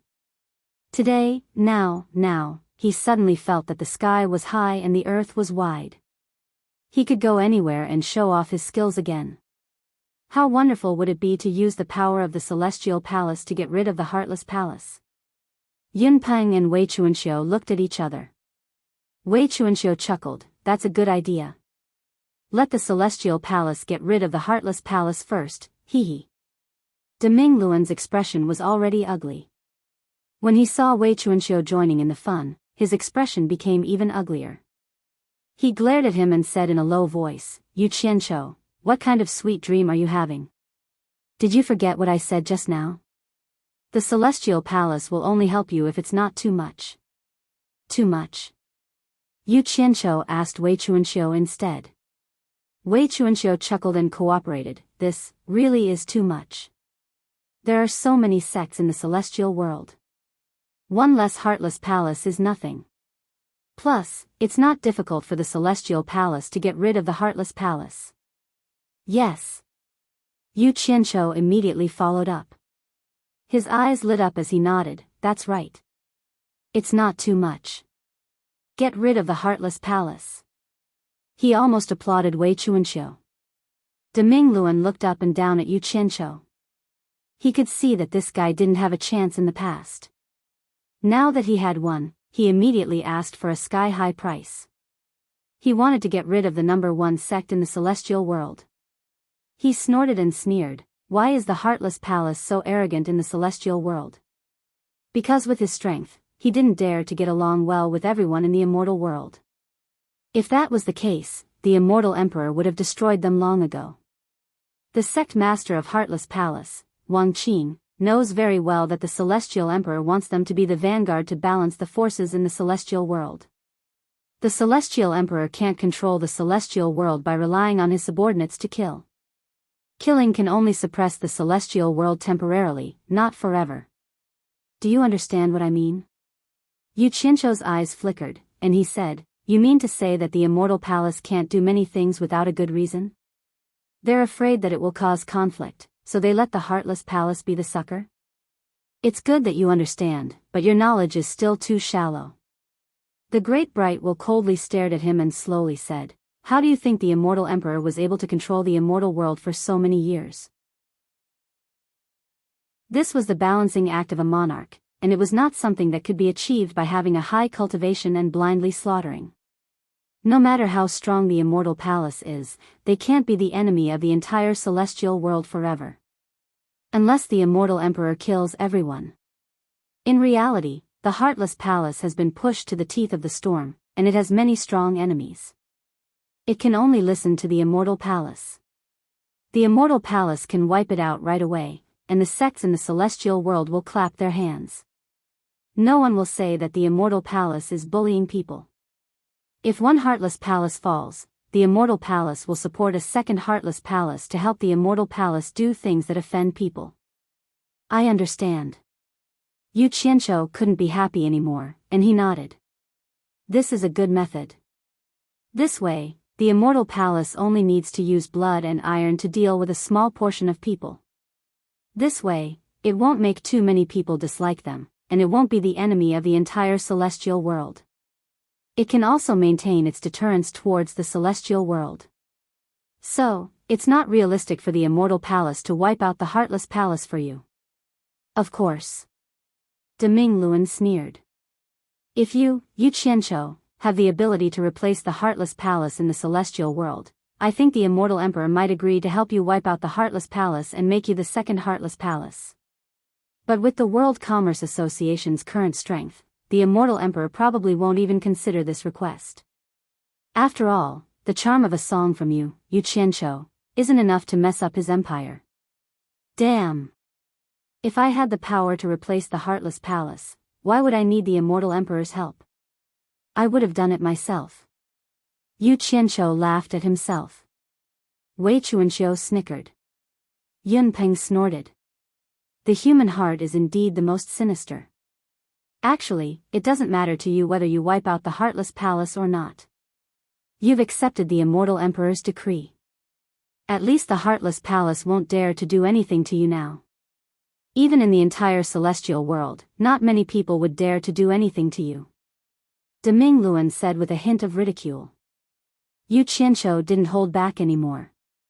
Since the Deming Luo was willing to say such things to him, he didn't have anything to hide. He immediately asked, "Then what about after the Immortal Emperor's wedding? Can he still guarantee my safety?" You're really thinking far ahead. Deming Luan couldn't help but say, "If you make the Immortal Emperor happy, no matter who wants to harm you, they will have to consider the Immortal Emperor's emotions. It shouldn't be a problem to guarantee your safety for a year or two. Or, as long as you're brave enough, when the Immortal Emperor gives you a reward, you can talk about the conditions. Ask him to guarantee your safety for the rest of your life. That way, no one will dare to touch you in the future." Talk about conditions with the Immortal Emperor? Yu Qianzhou was suspicious and asked, "Is there any use? Has there ever been a successful negotiation before?" Deming Luan paused and said, "Most of them died without a complete corpse. You might be an exception." As soon as he said this, Wei Chuanxiu immediately laughed, and Yun Peng also smiled. Only Yu Qianzhou's face turned green and he said in a low voice, "What's the difference between this and asking me to die? Since you can't help me destroy the Heartless Palace, I want something else. Give me a Netherworld token first and we'll talk about the rest later." Everyone was startled and Deming Luan asked strangely, "What do you want a Netherworld token for? With your World Commerce's foundation, do you want to go to the Netherworld to make a fortune? If it's really for money, isn't this a good opportunity to make a fortune? The Immortal Palace can't guarantee anything else, but its wealth is unparalleled in the immortal world. You've reminded me, I want money too." Yu Qianzhou nodded in realization. He would rather eat the wrong thing than let it go. He then changed the topic and explained, "As for the Netherworld token, it's naturally to go to the Netherworld to collect information. Don't you know what collecting information is? It's useless to ask. Didn't the Immortal Emperor want me to make a song that will be passed down for generations? So I want to travel around to broaden my horizons and experience. Only by accumulating enough material can I make a really good song. The Netherworld is naturally an indispensable place for collecting information, so I want a Netherworld token. Collecting information? Deming Luan was startled. Does it mean accumulating information before it explodes? Yes, it means accumulating information before it explodes. Yu Qianqiu clapped his hands and flattered, as expected of the leader of the Commerce Alliance. You said what I wanted to say with just 4 words. Deming Luan ignored his flattery and said, if that's the case, then wait for my news. It shouldn't be a big problem. Money. Don't forget there's still money. Collecting information requires money. It's hard to do anything without money. The more the better. Yu Qianqiu quickly shouted. However, Deming Luan had already left, so he didn't know if he heard it or not. You can do whatever you want in the celestial world now. You can do whatever you want with Jintai's decree. Hee. Wei Chuanxiu twirled his mustache and laughed. Yunpeng felt bored and left in a flash. Yu Qianqiu seemed to have thought of something and didn't listen to Wei Chuanxiu's joke. He walked around the corridor and suddenly frowned. Bat King Wei, since Deming Luan received the decree directly from Jintai, do you think this news has spread in the celestial world? Wei Chuanxiu was startled and said, it probably hasn't spread out yet. But do you hope it has, or do you hope it hasn't? Of course I want it to spread. No, I have to ask someone to help me spread the news. Yu Qianqiu thought for a while and then left excitedly. Wei Chuanxiu was left alone in the corridor. Just as he was about to go back to where he was supposed to go, he suddenly heard a sound of something hard hitting the table. Ziyi's extremely wild laughter came. Touch yourself. Touch myself? Wei Chuanxiu's mouth twitched. He sighed and shook his head. The words of girls nowadays are really scary. Although he said that, he couldn't help but feel curious. He slowly walked towards the place where the splashing sound came from. In the hall of the first floor of World Commerce, Yunnan Tian was inexplicably found by Yu Qianqiu's people. Have you heard any news about me recently? Basically no. Only Tsangyan Xian of the Heartless Palace released some harsh words against you. He said that he will tear you into pieces and grind your bones into ashes sooner or later. Damn. Old bastard, wait and see. Let's not talk about him. That. Is there any news that Immortal Emperor Jin personally issued a decree for me to compose a song for the wedding of Immortal Emperor and Immortal Empress Ji Wu? Immortal Emperor personally issued a decree for you. How is this possible? Where did the punishment master hear this from? Bullshit. This is not a rumor. This is reliable news. Here's the thing. Just do this for me. The two hid in the corner of the hall and whispered for a while, causing others to look at them from time to time. They didn't know what the two were plotting. In the end, Yunnan Tian happily walked out of World Commerce. No one knew what he was going to do. Actually, what Yu Qianqiu asked him to do was very simple. He just wanted him to spread the news that Immortal Emperor Jin ordered him to compose a song, the kind that had to be widely spread. As for the purpose, it was also very simple. He thought that after being suppressed in the immortal world for too long, it was time for him to hold his head high. It would be a pity if he didn't take advantage of such a good opportunity. However, he was afraid that others didn't know about such a big matter. It would be bad if he was accidentally hurt, so he wanted Yunnan Tian to go out and spread the news. Today, he was very patient. He walked around with his hands behind his back for a long time. When Yunnan Tian came back, he hurriedly went up and asked, "Has the news been spread?" The news spread very fast. It has already started to reach my ears. Yunnan Tian smiled. Not bad. Not bad. You do your thing. I'm going out for a walk. Yu Qianqiu whistled and walked out of World Commerce with his hands behind his back. Looking at his behavior, no one knew what he wanted to do. Chapter 986. The mountain spring flowed down the waterfall. Under the impact of the water, the 4 words, World Commerce Association, were still majestic and showed the vitality of the World Commerce Association. The creator of these 4 words was standing on top of the waterfall with his hands behind his back, enjoying the bright sunlight and breathing in the free air. The waterfall flows down 3,000 feet, like the Milky Way falling from the 9 heavens. Good poem, good poem. The poetic Yu Qianqiu couldn't help but praise himself. He glanced at the 4 people staring at him from the sky. From their clothes, they were still disciples of Heartless Palace. He couldn't help but mutter in his heart. With the power of Heartless Palace, it was impossible that they hadn't received the news.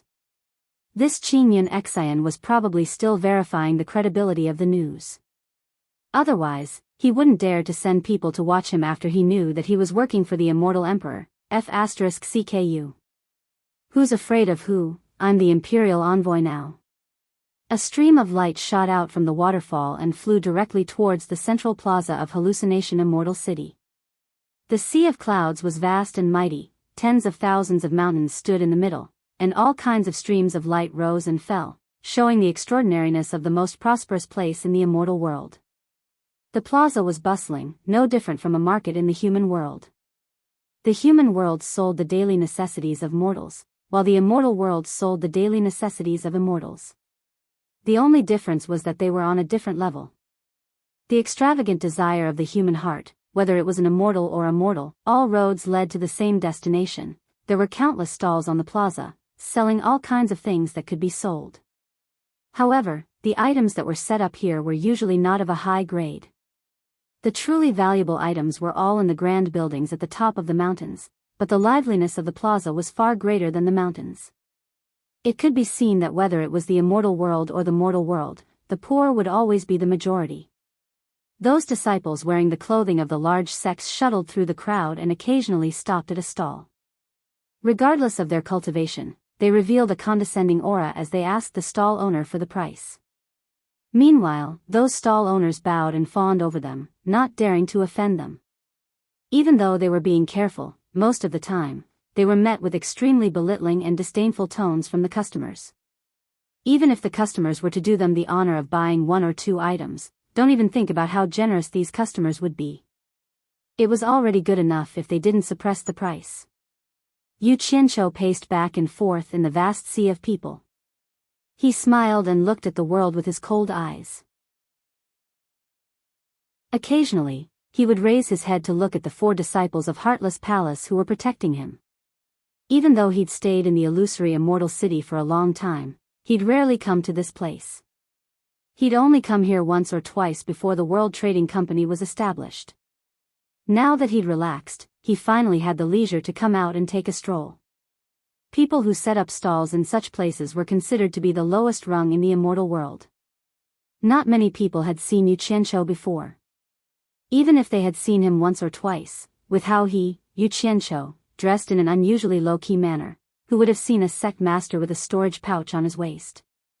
In addition to his ordinary appearance, there was nothing special about him when he was thrown into a crowd. If they weren't familiar with him and didn't look at him face to face, they probably wouldn't be able to recognize that he was the sect master of the World Trading Company, Yu Qianqiu. Most people's gazes only flashed past his face and didn't linger. Because of this, his mood became more relaxed as he strolled. In reality, he quite liked to stroll around aimlessly like this. There was no restraint of entering a room, no effort of scheming and scheming. Looking at the hundreds of people, they saw him as nothing more than an ordinary idler. Along the way, he could hear many people talking about him. They were all talking about the matters that the Immortal Emperor had personally decreed for him to do. Yu Qianqiu ignored them and strolled with a faint smile on his lips. As he walked, he was suddenly attracted by a refreshing fragrance. He took a deep breath and felt his spirits lift. He looked around and didn't know where the fragrance was coming from. This kind of fragrance was very attractive to him. He wondered who was selling fragrant things. It wouldn't be a bad idea to buy some and put it in his room. He cupped his hands and asked a man who was walking towards him, "May I ask this friend, where can I find something with this kind of strange fragrance?" He pointed around and then at his own nose. The man was startled. He took a few more deep breaths, but he didn't smell any fragrance. Instead, he smelled the body odors of all kinds of people passing by. He frowned and said, "Where is this fragrance coming from?" He waved his sleeves and left, treating him as a lunatic. Yu Qianqiu was startled. He couldn't smell such a special fragrance. There must be something wrong with his nose. He then asked a few passers-by, but the answers he got were more or less the same. No one smelled any fragrance. Yu Qianqiu couldn't help but be startled in the crowd. He touched his nose and asked himself, could it be that there was something wrong with his nose? But he felt that it wasn't right. If there was something wrong with his nose, he shouldn't be able to smell anything. If that was the case, his nose was unusually sensitive. I'll find it myself. Yu Qianqiu took 2 deep breaths. Then, like a hunting dog, he sniffed the air with his nose and moved around the crowd, following the fragrance. The area of the square was not small, so he spent a lot of time looking for it. The 4 heartless palace disciples in the air looked at each other. They didn't know why he was wandering around like a headless fly. At the edge of the square, the crowd gradually thinned. Yu Qianqiu swayed out from the crowd and sniffed in front of him. He was stunned. Below the cliff in front of him was an old tree with a crooked neck. Its old roots were deeply rooted in the crevices of the cliff. Its lush green leaves extended out like a giant parasol. A white sail was hanging from the branches, swaying in the wind. Huang Xiaolong couldn't see what was written on it. Under the shade of the tree, there were 2 tables and stools. A slightly hunched old man with white hair and a little girl around 13 or 14 years old were serving bowls of food to the customers. There weren't many customers. One of the tables was empty, while the other only had a single customer. Yu Qianqiu's nose twitched again, sniffing again. After confirming that the fragrance came from that stall, he was speechless. He thought it was selling something, but it was actually food. Shaking his head, Huang Xiaolong slowly walked over. When he reached the bottom of the tree, he saw the words written on the white sail, "Green clear, 1 divine grade spirit stone per bowl." What kind of thing was green clear, selling a bowl for 1 divine grade spirit stone? Yu Qianqiu turned back to look at the square. There weren't many people who could sell something for 1 divine grade spirit stone, not to mention a bowl of food. No wonder business was so bad. Honored guest. Would you like to have a bowl of green clear? An old man in hemp robes walked over, greeting enthusiastically. The old man's face was sagging, his eyes were cloudy, and with a head full of white hair and a slightly hunched back, one look was enough to tell that he was not young. Yu Qianqiu scratched his head, a wry smile on his face. "Old man, it's not that I want to criticize you, but the things you sell here are really expensive. Forget it. I came here after smelling your aroma, it can be considered fate. Just take it as taking care of your business. I'd like to try something new. Give me a bowl." Hee hee. Honored guest, please wait a moment. The hunchbacked old man hurried to his counter. Yu Qianqiu sat on another empty seat, looking at the bustling crowd in front of him. The shade under the tree had a different kind of flavor to it. A short while later, the budding young lady in green robes came over with a yellow wooden bowl, her voice crisp and clear. "Honored guest, please enjoy." Inside the bowl was a wooden ladle soup of the same color, and inside the bowl was a lush green jelly that was pleasing to the eye. A refreshing fragrance assaulted his nostrils. Yu Qianqiu's eyes lit up. It was the same fragrance he had smelled earlier. He hoped this fragrance was worth a divine grade spirit stone. Picking up the ladle soup, he scooped up a spoonful of lush green jelly, but when it reached his mouth, he couldn't help exclaiming in surprise. He sniffed twice with his nose and discovered that the refreshing fragrance did not come from this bowl of green clear, but he tilted his head and sniffed at the green-robed young lady who had just turned to leave. He couldn't resist putting down the bowl and sniffing behind the young lady's butt. Smelling like a pig snoring, how could the green-robed young lady not notice? Startled, she spun around, but seeing Huang Xiaolong's lecherous appearance, she retreated in panic. "What are you trying to do?" "Grandfather." She was completely treating him like a pervert, guarding against him. Yu Qianqiu blanked for a second, looking at this young lady's delicate features and fair skin. It was obvious she was a beauty in the making. When she grew up, she would definitely be a beauty. Huang Xiaolong waved his hand awkwardly. Don't misunderstand, don't misunderstand. No matter how much of a pervert he was, he had not fallen to the point of laying his hands on a young lady. The slightly hunchbacked old man also put down the work in his hands, blocking in front of the green-robed young lady, asking solemnly, "Honored guest, why are you doing this?" The customers at the other table snickered, winking at Yu Qianqiu as if they were kindred spirits. Yu Qianqiu couldn't be bothered with him. He cupped his hands at the grandfather-granddaughter pair. "I'm really ashamed, please don't misunderstand. It was because I smelled a sweet fragrance, that's why I followed it here.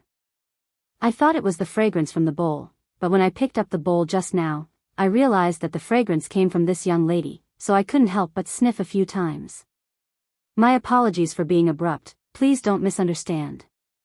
After saying that, he obediently returned to his seat. The hunchbacked old man's eyes suddenly flashed with a bright light. He sized up Yu Qianqiu with a meaningful gaze, then turned to the green-robed young lady and chuckled, Don't be nervous, it's just a misunderstanding." The customer at the other table suddenly picked up his bowl and sat next to Yu Qianqiu, smiling as he transmitted his voice. "Brother really has a good eye. The excuse of smelling a beauty is not bad, but there's a first come, first served rule for everything. I saw this little beauty first. I'm Wan Gutong's disciple, my apologies." Yu Qianqiu glanced at the person's robe, but didn't say anything. He scooped up a spoonful of the green liquid and put it into his mouth. As a result, it melted in his mouth, turning into a refreshing liquid that flowed into his stomach. At the same time, his mouth was filled with a natural sweetness that lingered in the aftertaste.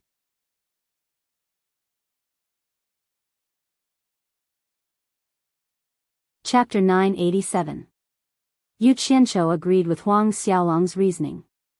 Although the taste of this green clear wasn't bad, a simple stall selling food for a piece of divine-grade spirit stone was indeed a little too expensive. Most likely, no one would patronize this stall. Thus, it was understandable that this little girl was excited when she heard that he was going to pay. What? A bowl of food like this is worth a piece of divine-grade spirit stone? That person's eyebrows rose as he slammed the table, barking, "Aren't you trying to scam me?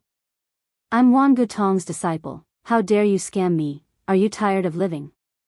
Watching the bowl in front of him bouncing from the slab, Yu Qianqiu shot a cold glance over. He wanted to see what kind of method this guy was going to use to get his hands on this lass. The lass in green looked at her grandfather behind her in a fluster, not knowing how to deal with this situation. The hunchbacked old man quickly walked over, pointing at the white sail hanging on the tree with a smile. "Honored customer, this is a business with a clear price. I would not dare to scam people." "Not dare to scam people, does that mean you're scamming people on purpose?" That person sneered. "Old thing, you really have guts, daring to scam our Wan Gutong." The hunchbacked old man frowned, then sighed. Forget it, it can be considered fate that an honored customer could visit my stall. This bowl of green clear is a free gift." "Honored customer, please go ahead, It was obvious that he didn't want to cause trouble. The lass called Lu pouted, feeling wronged. Her hand reached out to collect the bowl and spoon on the table, but who knew that her hand would be caught by that person? "Little girl, you don't look too happy. Are you giving me a hard time?" That person's hands rubbed the pair of soft hands with a lascivious smile on his face. The lass in green panicked, crying out, "Grandfather." She didn't know what to do. Damn it. Disappointing. Yu Qianqiu didn't expect to run into such a situation when he went out to eat. This world was really ruled by evil people. Without a second thought, a kick flew out from under the table, landing on that person's foot. The person lost his balance and fell onto the table. Yu Qianqiu didn't say anything else, and with a "hoo," he punched him in the face. Bang! That person was sent flying several meters away. Blood spurted out from his mouth and nose in the air. The sudden turn of events scared the little girl so much that she shrank into the arms of the hunchbacked old man. She looked at the customer who committed the crime. He was sitting there quietly, eating the green clear in his bowl as if nothing had happened. The hunchbacked old man patted the little girl in his arms and said, "It's okay, it's okay." He looked at Yu Qianqiu and shook his head. The commotion immediately attracted the attention of the people on the square. Seeing that someone actually dared to beat someone up in the hallucinatory Immortal City, especially when they saw that the person who was beaten up was Wan Gutong's disciple, a commotion broke out. The 4 disciples of the Heartless Palace who were watching him looked at each other. The person who was knocked unconscious shook his head and quickly got up. He wiped the blood from his nose and mouth. He didn't expect to be beaten up in the hallucinatory Immortal City. He pointed at Yu Qianqiu and roared, "Who are you? How dare you attack me, Wan Gutong?" He really wanted to rush up and take revenge, but he didn't have the guts to break the hallucinatory Immortal City's rules. "You alone can't represent Wan Gutong. Since you ate someone else's food, you should pay up honestly, don't embarrass Wan Gutong." Yu Qianqiu tilted his head to look at the person. In reality, he was also restricted by the hallucinatory Immortal City's rules, otherwise he would have taken the person's life on the spot. Don't count on this kind of person to turn over a new leaf. Leaving him alive would be a disaster, so killing him was the best solution. However, with this tilt of his head, under everyone's watchful eyes, many people recognized him and whispered to each other, "So it's Yu Qianqiu." As the words Yu Qianqiu spread, the disciple who was beaten stiffened.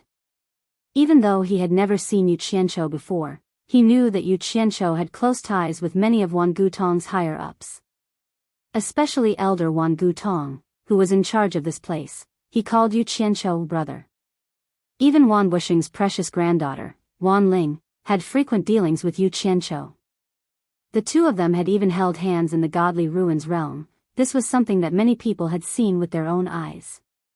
This guy took a beating for nothing. Many people in the crowd laughed out loud.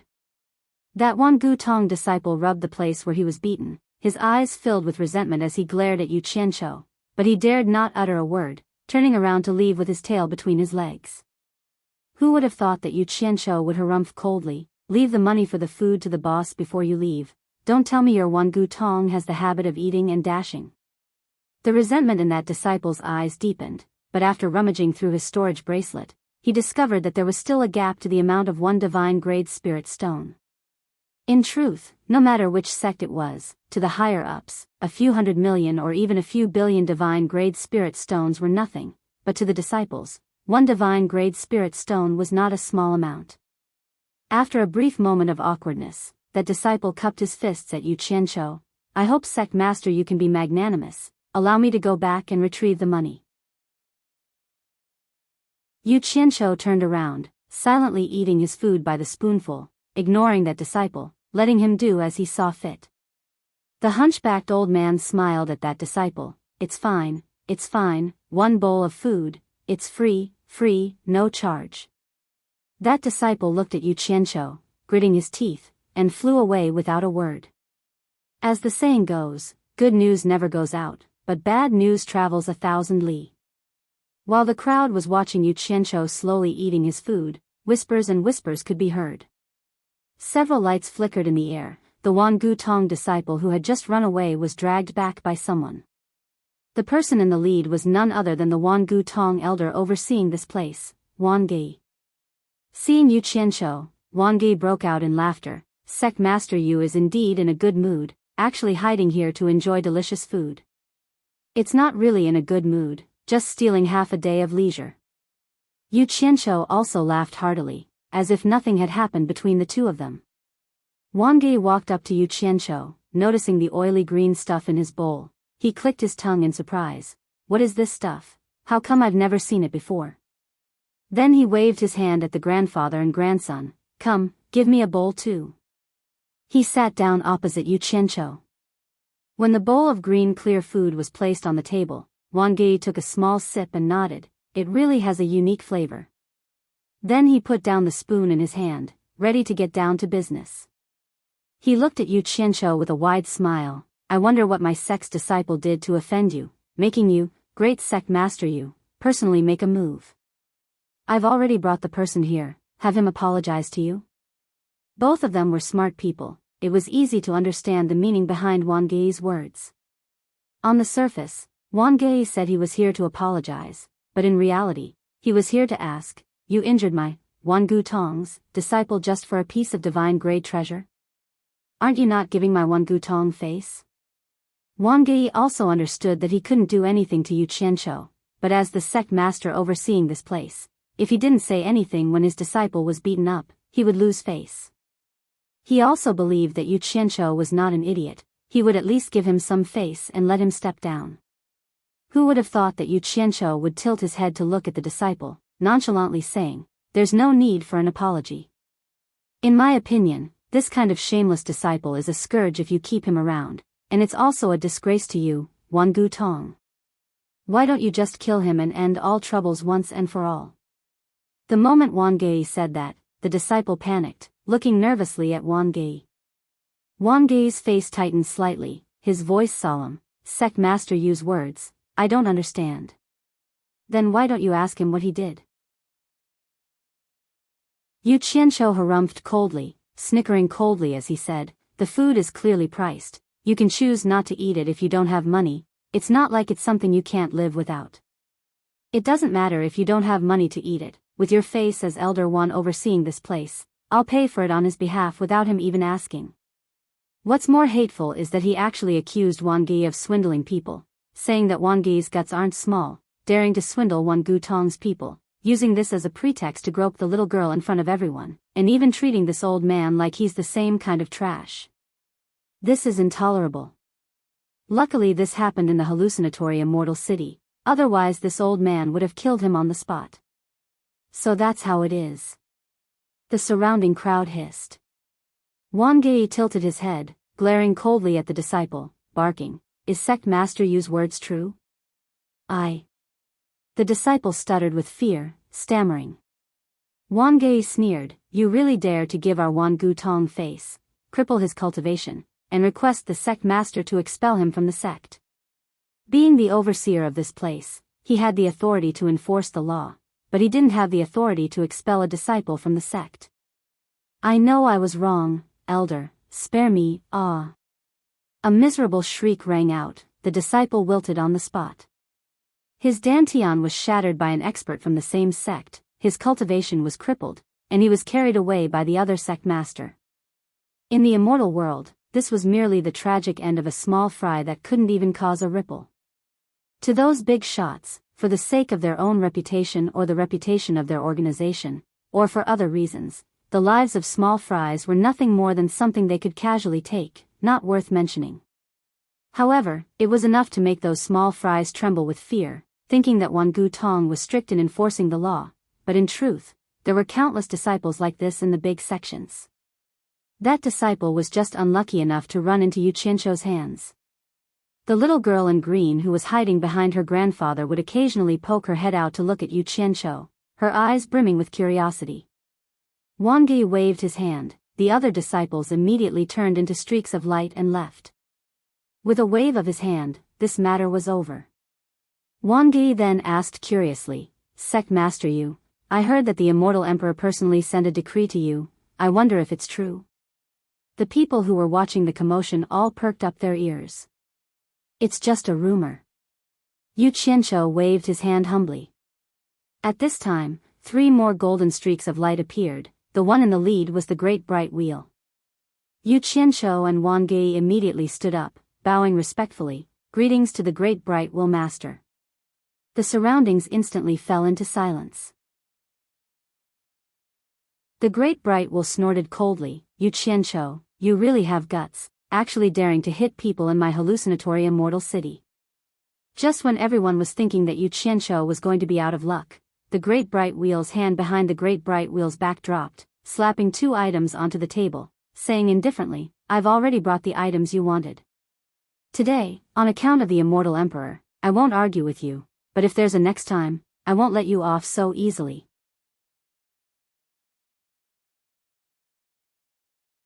Chapter 988. These were the words he said on the surface, but he also secretly transmitted his voice, "Brat, don't cause trouble in my territory. Why do I have so many reasons to protect you? How am I going to manage others in the future? The great bright wheel was gritting his teeth in anger. From this, it could be seen that he really treated Yu Qianqiu as one of his own because of Wei Chuanxiu and Yun Peng. If it was someone else, he would have taken care of them long ago. As long as they broke the rules, which sect would dare to reason with him? These words caused Yu Qianqiu to blush with shame. He felt that he had let the other party down.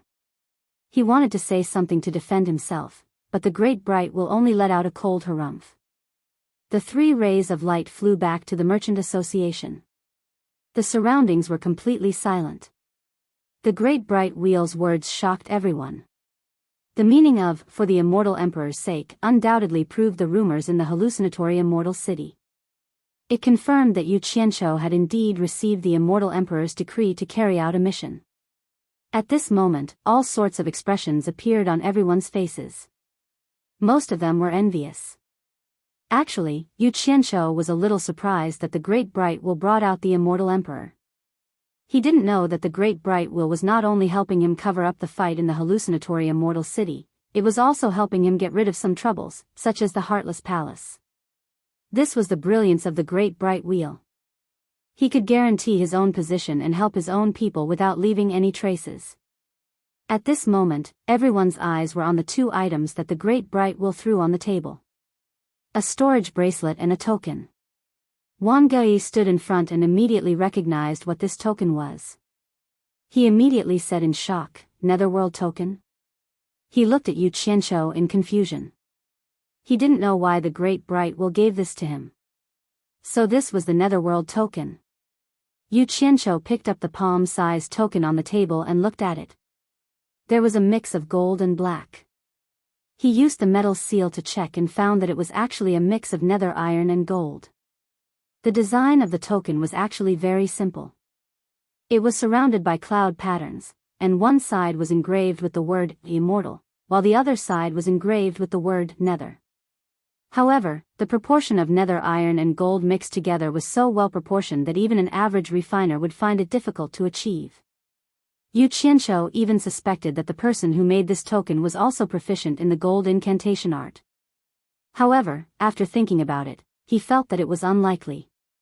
The gold incantation art was created by him, and he only taught it to Hong Qi. Seeing that everyone was staring at him, he casually put away the Netherworld Passage token. Huang Xiaolong then picked up the storage bracelet. It was filled to the brim with divine-grade spirit stones.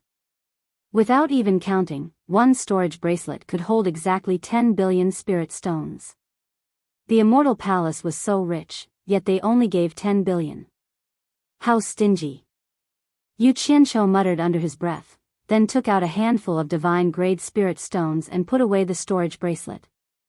Huang Xiaolong then beckoned to the green-clothed little girl who was looking at him curiously from behind his grandfather, signaling her to come over. The green-clothed little girl immediately shrunk her head back, but the hunchbacked old man pulled her out with a smile, hinting that it was fine for her to go over. The green-clothed little girl was very obedient to her grandfather's words. She slowly moved over with some apprehension, looking at Yu Qianqiu with a puzzled expression. "Stretch out your hand," Yu Qianqiu said, waving the handful of spirit stones in his hand.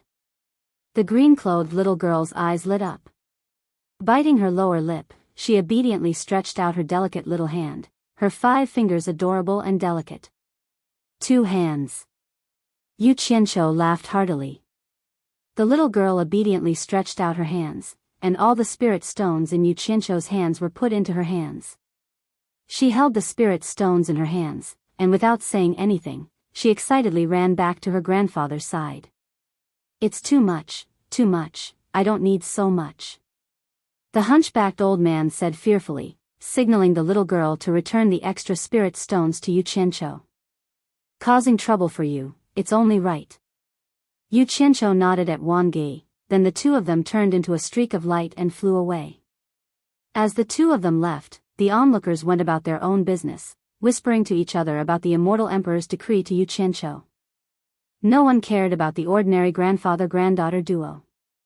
There were also some who wanted to try the green liquor the grandfather-granddaughter duo was selling because of what happened earlier, but the grandfather-granddaughter duo's action of packing up the stall dispelled their thoughts.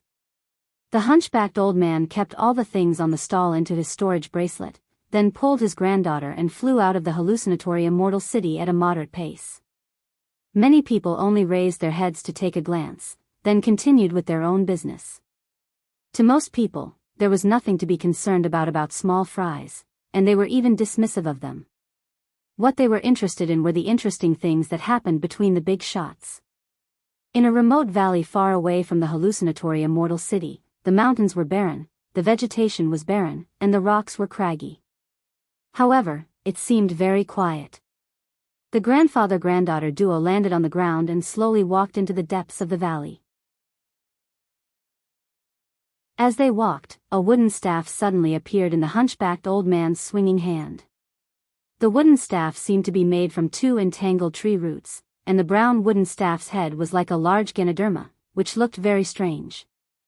The hunchbacked old man walked slowly with the help of the walking stick, his hunched back gradually straightened, and the outline of his body slowly became tall and sturdy.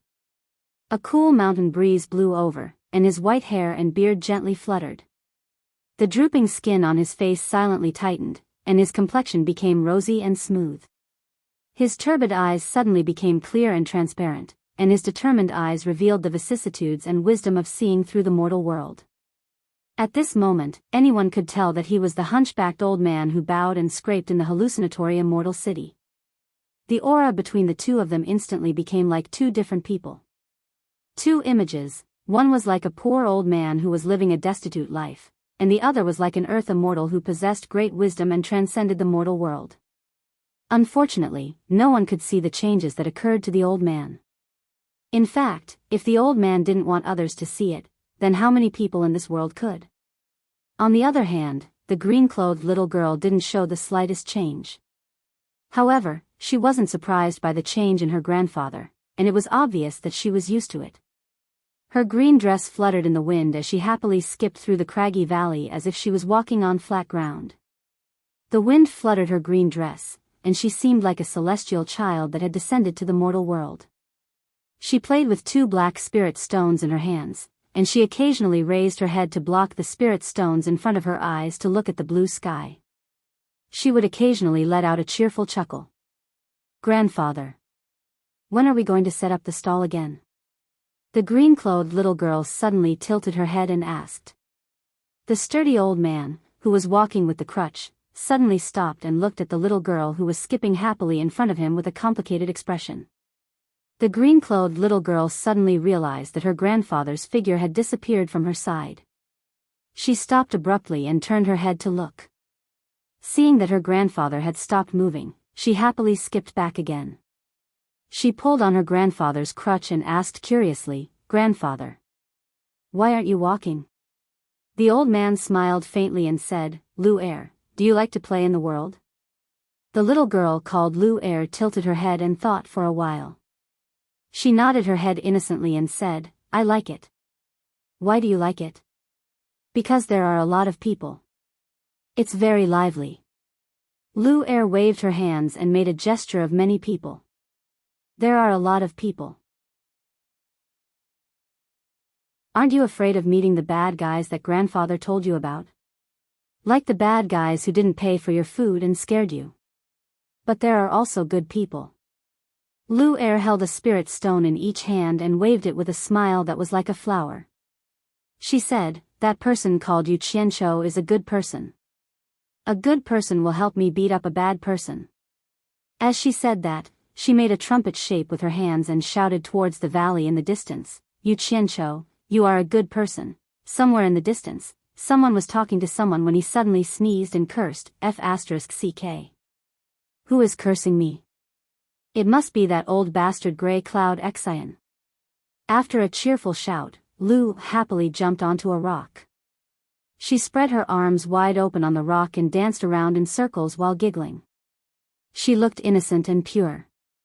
The mountain wind blew her green skirt, and she was as light as a green butterfly that was about to flap its wings and fly. Then, a miraculous thing happened. In this desolate valley, wherever her delicate hands pointed to, the withered wild grass suddenly exploded with new vitality and grew at a visible speed. The withered yellow disappeared, and the emerald green wild grass swayed, at the point of her fingers. The broken rotten-wood instantly experienced spring again. The tender green branches sprouted out and quickly grew thicker. New sprouts quickly bloomed on the branches. In a short while, the withered tree once again exploded with exuberant vitality. In the blink of an eye, it turned into a green tree, finger. The old branches of the withered wildflowers were growing healthily. It was clearly past the flowering season, but the flower buds were popping out one by one. They shyly bloomed all over the branches, and it was a beautiful sight, finger. The green vine was like a snake that had awoken from hibernation. It quickly burrowed out from the ground, dragging the green leaves that kept emerging from its body as it climbed all over the hills and slopes. This scene was so miraculous and inconceivable. In the snap of Lu Er's fingers, there was a huge change.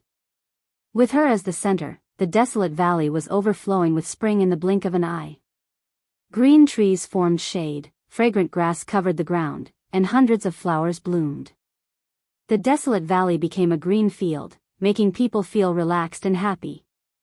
Unfortunately, there was only one spectator in this scene. However, this spectator seemed to be used to this scene and did not even look at it.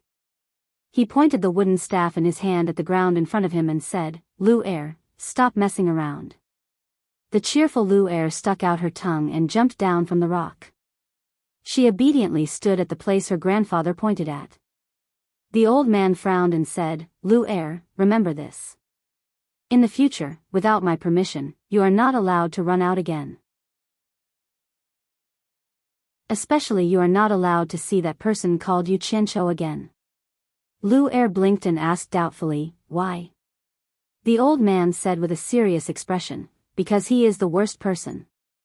He is also the person who can hurt you the most. You have to stay far away from him." "Why?" Lu Er pouted disapprovingly and said, "But I don't feel any malice from him."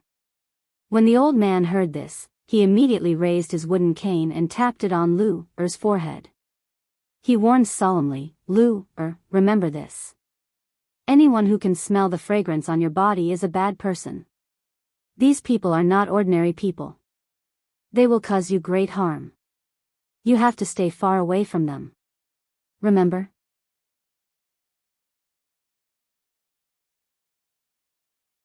Chapter 989.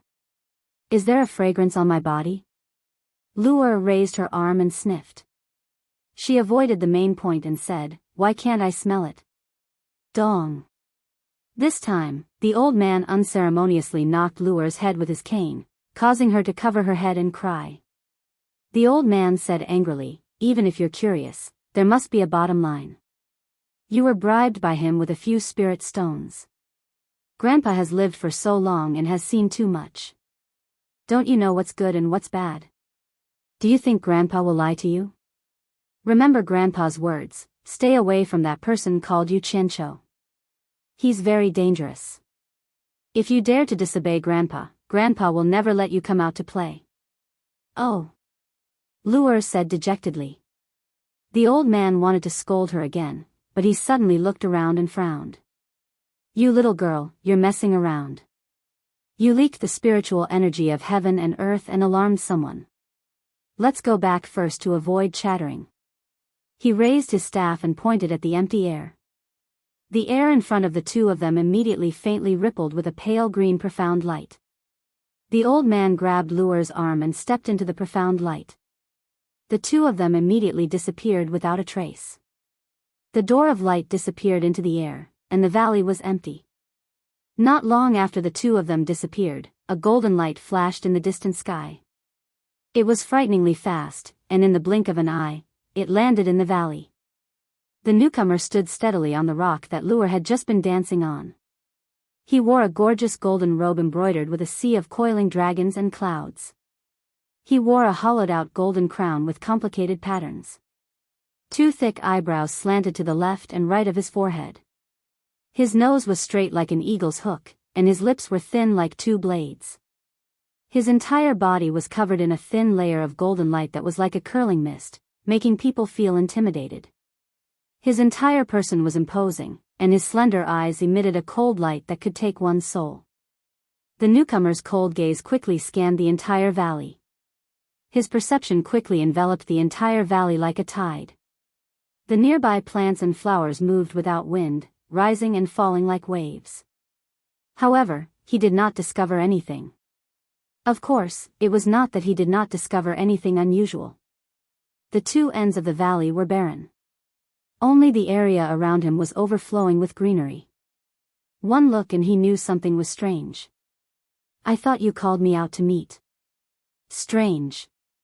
When has Old Man Moo ever done something so senseless? The person glanced at the surroundings again and muttered with a frown, why are you hiding? I have no ill intentions towards you. I just want to ask you about some things. Sigh. With a long sigh, the person turned into a streak of golden light and disappeared into the distant horizon in the blink of an eye. No one knew what had happened in this remote valley. Yu Qianqiu didn't know that he had been talked about here. He had just come out from the Wangu Tong branch, and Wang Gei had personally sent him to the entrance. The two of them looked up at the sky almost at the same time. The four Heartless Palace disciples who had been staring at Yu Qianqiu had disappeared. Wang Gei chuckled and said, it seems that Ash Grey Cloud Trust has also retreated and withdrawn his people. I thought he really had the guts to go against the Immortal Palace. Yu Qianqiu immediately rolled his eyes and said, what do you mean by that? What does my business with him have to do with the Immortal Palace? I, Yu Qianqiu, am an upright person. I will never use my power to oppress others. He looked in the direction of the Heartless Palace branch and said in a low voice, I am preparing to make a trip to the Heartless Palace to see if the grudge between me and him can be resolved. Haha. Wang Gei smiled and nodded. He thought to himself, you call this not using your power to oppress others? Why didn't I see you looking for him to resolve your grudge in the past? Of course, he definitely wouldn't say this out loud. After sending Yu Qianqiu off with cupped fists, he couldn't help but frown and mumble to himself, why is this guy asking about the casting of the body in the 72 worlds? After thinking for a while, he still couldn't figure it out, so he shook his head and walked in quickly. He still had to pass on the news to the Wangu Tong Palace. Outside the Heartless Palace branch, the people going in and out stopped at the entrance and whispered to each other. They watched as Yu Qianqiu slowly walked in with his hands clasped behind his back. They couldn't figure out what he was doing here. Those who had come to buy things and were about to leave didn't leave either. They all stayed to watch the show. A disciple of the Heartless Palace had already discovered him and quickly ran back inside to report it. Therefore, before Yu Qianqiu could step into the Heartless Palace branch, he was blocked at the entrance by Zhang Yunxian and his people. Zhang Yunxian's face darkened. He gritted his teeth and said, what are you doing here? He was worried now. He was worried that this fearless guy would purposely come here to cause trouble because he had received the Celestial Emperor's decree. However, he couldn't touch this guy now. Honored Zhang Yun, long time no see. Yu Qianqiu smiled and cupped his fists. I am here to apologize to you. I hope you won't pursue what happened in the past. Everyone looked at each other. No matter how they listened, it was a little boring.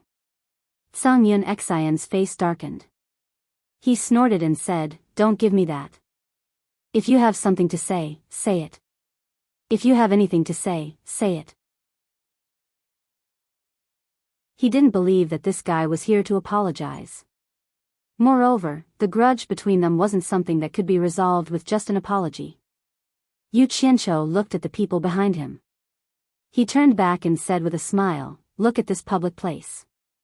It's inconvenient to say some things here. Let's talk inside. Then, he walked inside. Zhang Yunxian had never seen such a shameless person. He immediately stopped him. If you want to say it, then say it here. If not, then scram. I don't welcome you here. Zhang Yunxian, don't be too ruthless. Yu Qianqiu slowly took a few steps back. He said in a low voice, yes, I killed your grandson. But even if you kill me, your grandson can't come back to life. As the saying goes, it's better to squash enmity than keep it alive. Moreover, I helped you a lot. It's enough to cancel out the grudge. Why do you insist on biting me? You've done me a huge favor? Songyun Xian was startled. He then sneered. Are you kidding me? Stop talking nonsense. Scram. I don't welcome you here. Hee hee. What an ungrateful fella. Yu Qianqiu placed his hands on his waist. You dare to say that if it wasn't for me, you could have broken through to the middle stage of Immortal Emperor? You dare to say that if it wasn't for me, you could have mastered the 3 swords into 1 sword stance? I only hate that I didn't kill you back then. Songyun Xian gritted his teeth. So you're saying that the grudge between us can't be resolved? Yu Qianqiu said in a low voice.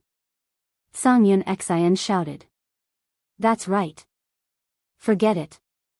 It's fine if it can't be resolved. Yu Qianqiu's expression instantly brightened up. He generously waved his hand and gently said, Today, I came to discuss cooperation with you. He was like a completely different person from a moment ago. Not interested.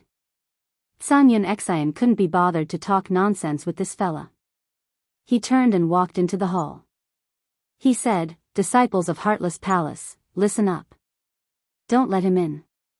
If he dares to force his way in, inform the Merchant Association to uphold justice. He had no choice. He couldn't attack this fella in the current situation. Everyone's eyes were on Yu Qianqiu. They didn't know if this fella would really force his way in. Sigh. Why do you have to do this? Yu Qianqiu shook his head and sighed. To everyone's surprise, he turned around and flew away in a streak of light. Yu Qianqiu landed in front of the Chamber of Commerce Alliance's gate. He walked to the gate and took out the World Commerce Chamber's token. He waved it at the 2 guards at the gate and said, World Commerce Chamber's Sect Master Yu Qianqiu requests an audience with the Great Bright Will Executor. Wait a minute. The guard threw down this sentence and went in to report. Not long later, he came out and waved his hand. Controller wants you to find him in the backyard. Yu Qianqiu walked into the Merchant Association and looked around. He passed through the main hall and came to the backyard. He saw the Great Bright Will sitting cross-legged on a stone platform under an old tree. Yu Qianqiu went over and bowed. Greetings, Controller.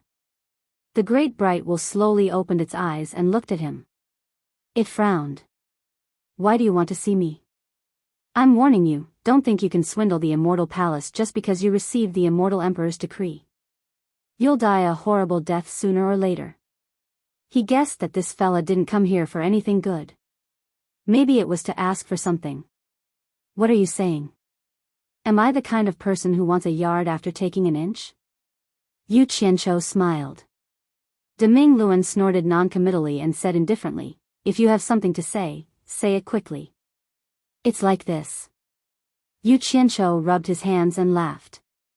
Look, I'm going out to collect some local customs in order to compose a song that will be passed down through the ages for the Immortal Emperor's wedding. Can you ask the Immortal Palace to send a message to the Heartless Palace to send the Great Elder, Songyun Xian, to protect me and accompany me to collect local customs? Deming Luan was stunned. He had long been thinking about Yu Qianqiu's intentions for coming. He had thought about everything, but no matter how hard he thought, he couldn't think of why Yu Qianqiu would make such a request. After a while, the Great Bright Will sneered. You must be out of your mind. Everyone knows you have a grudge against Songyun Xian. What reason do I have to report to the Immortal Palace to send such a decree to the Heartless Palace? It's because I have a grudge against Songyun Xian that I picked him. Yu Qianqiu shook his head with a bitter smile. Think about it. I'm going to the Netherworld to collect local customs. You should know better than me how dangerous the Netherworld is. If there's no master to protect me, I'm afraid I won't even know how I died.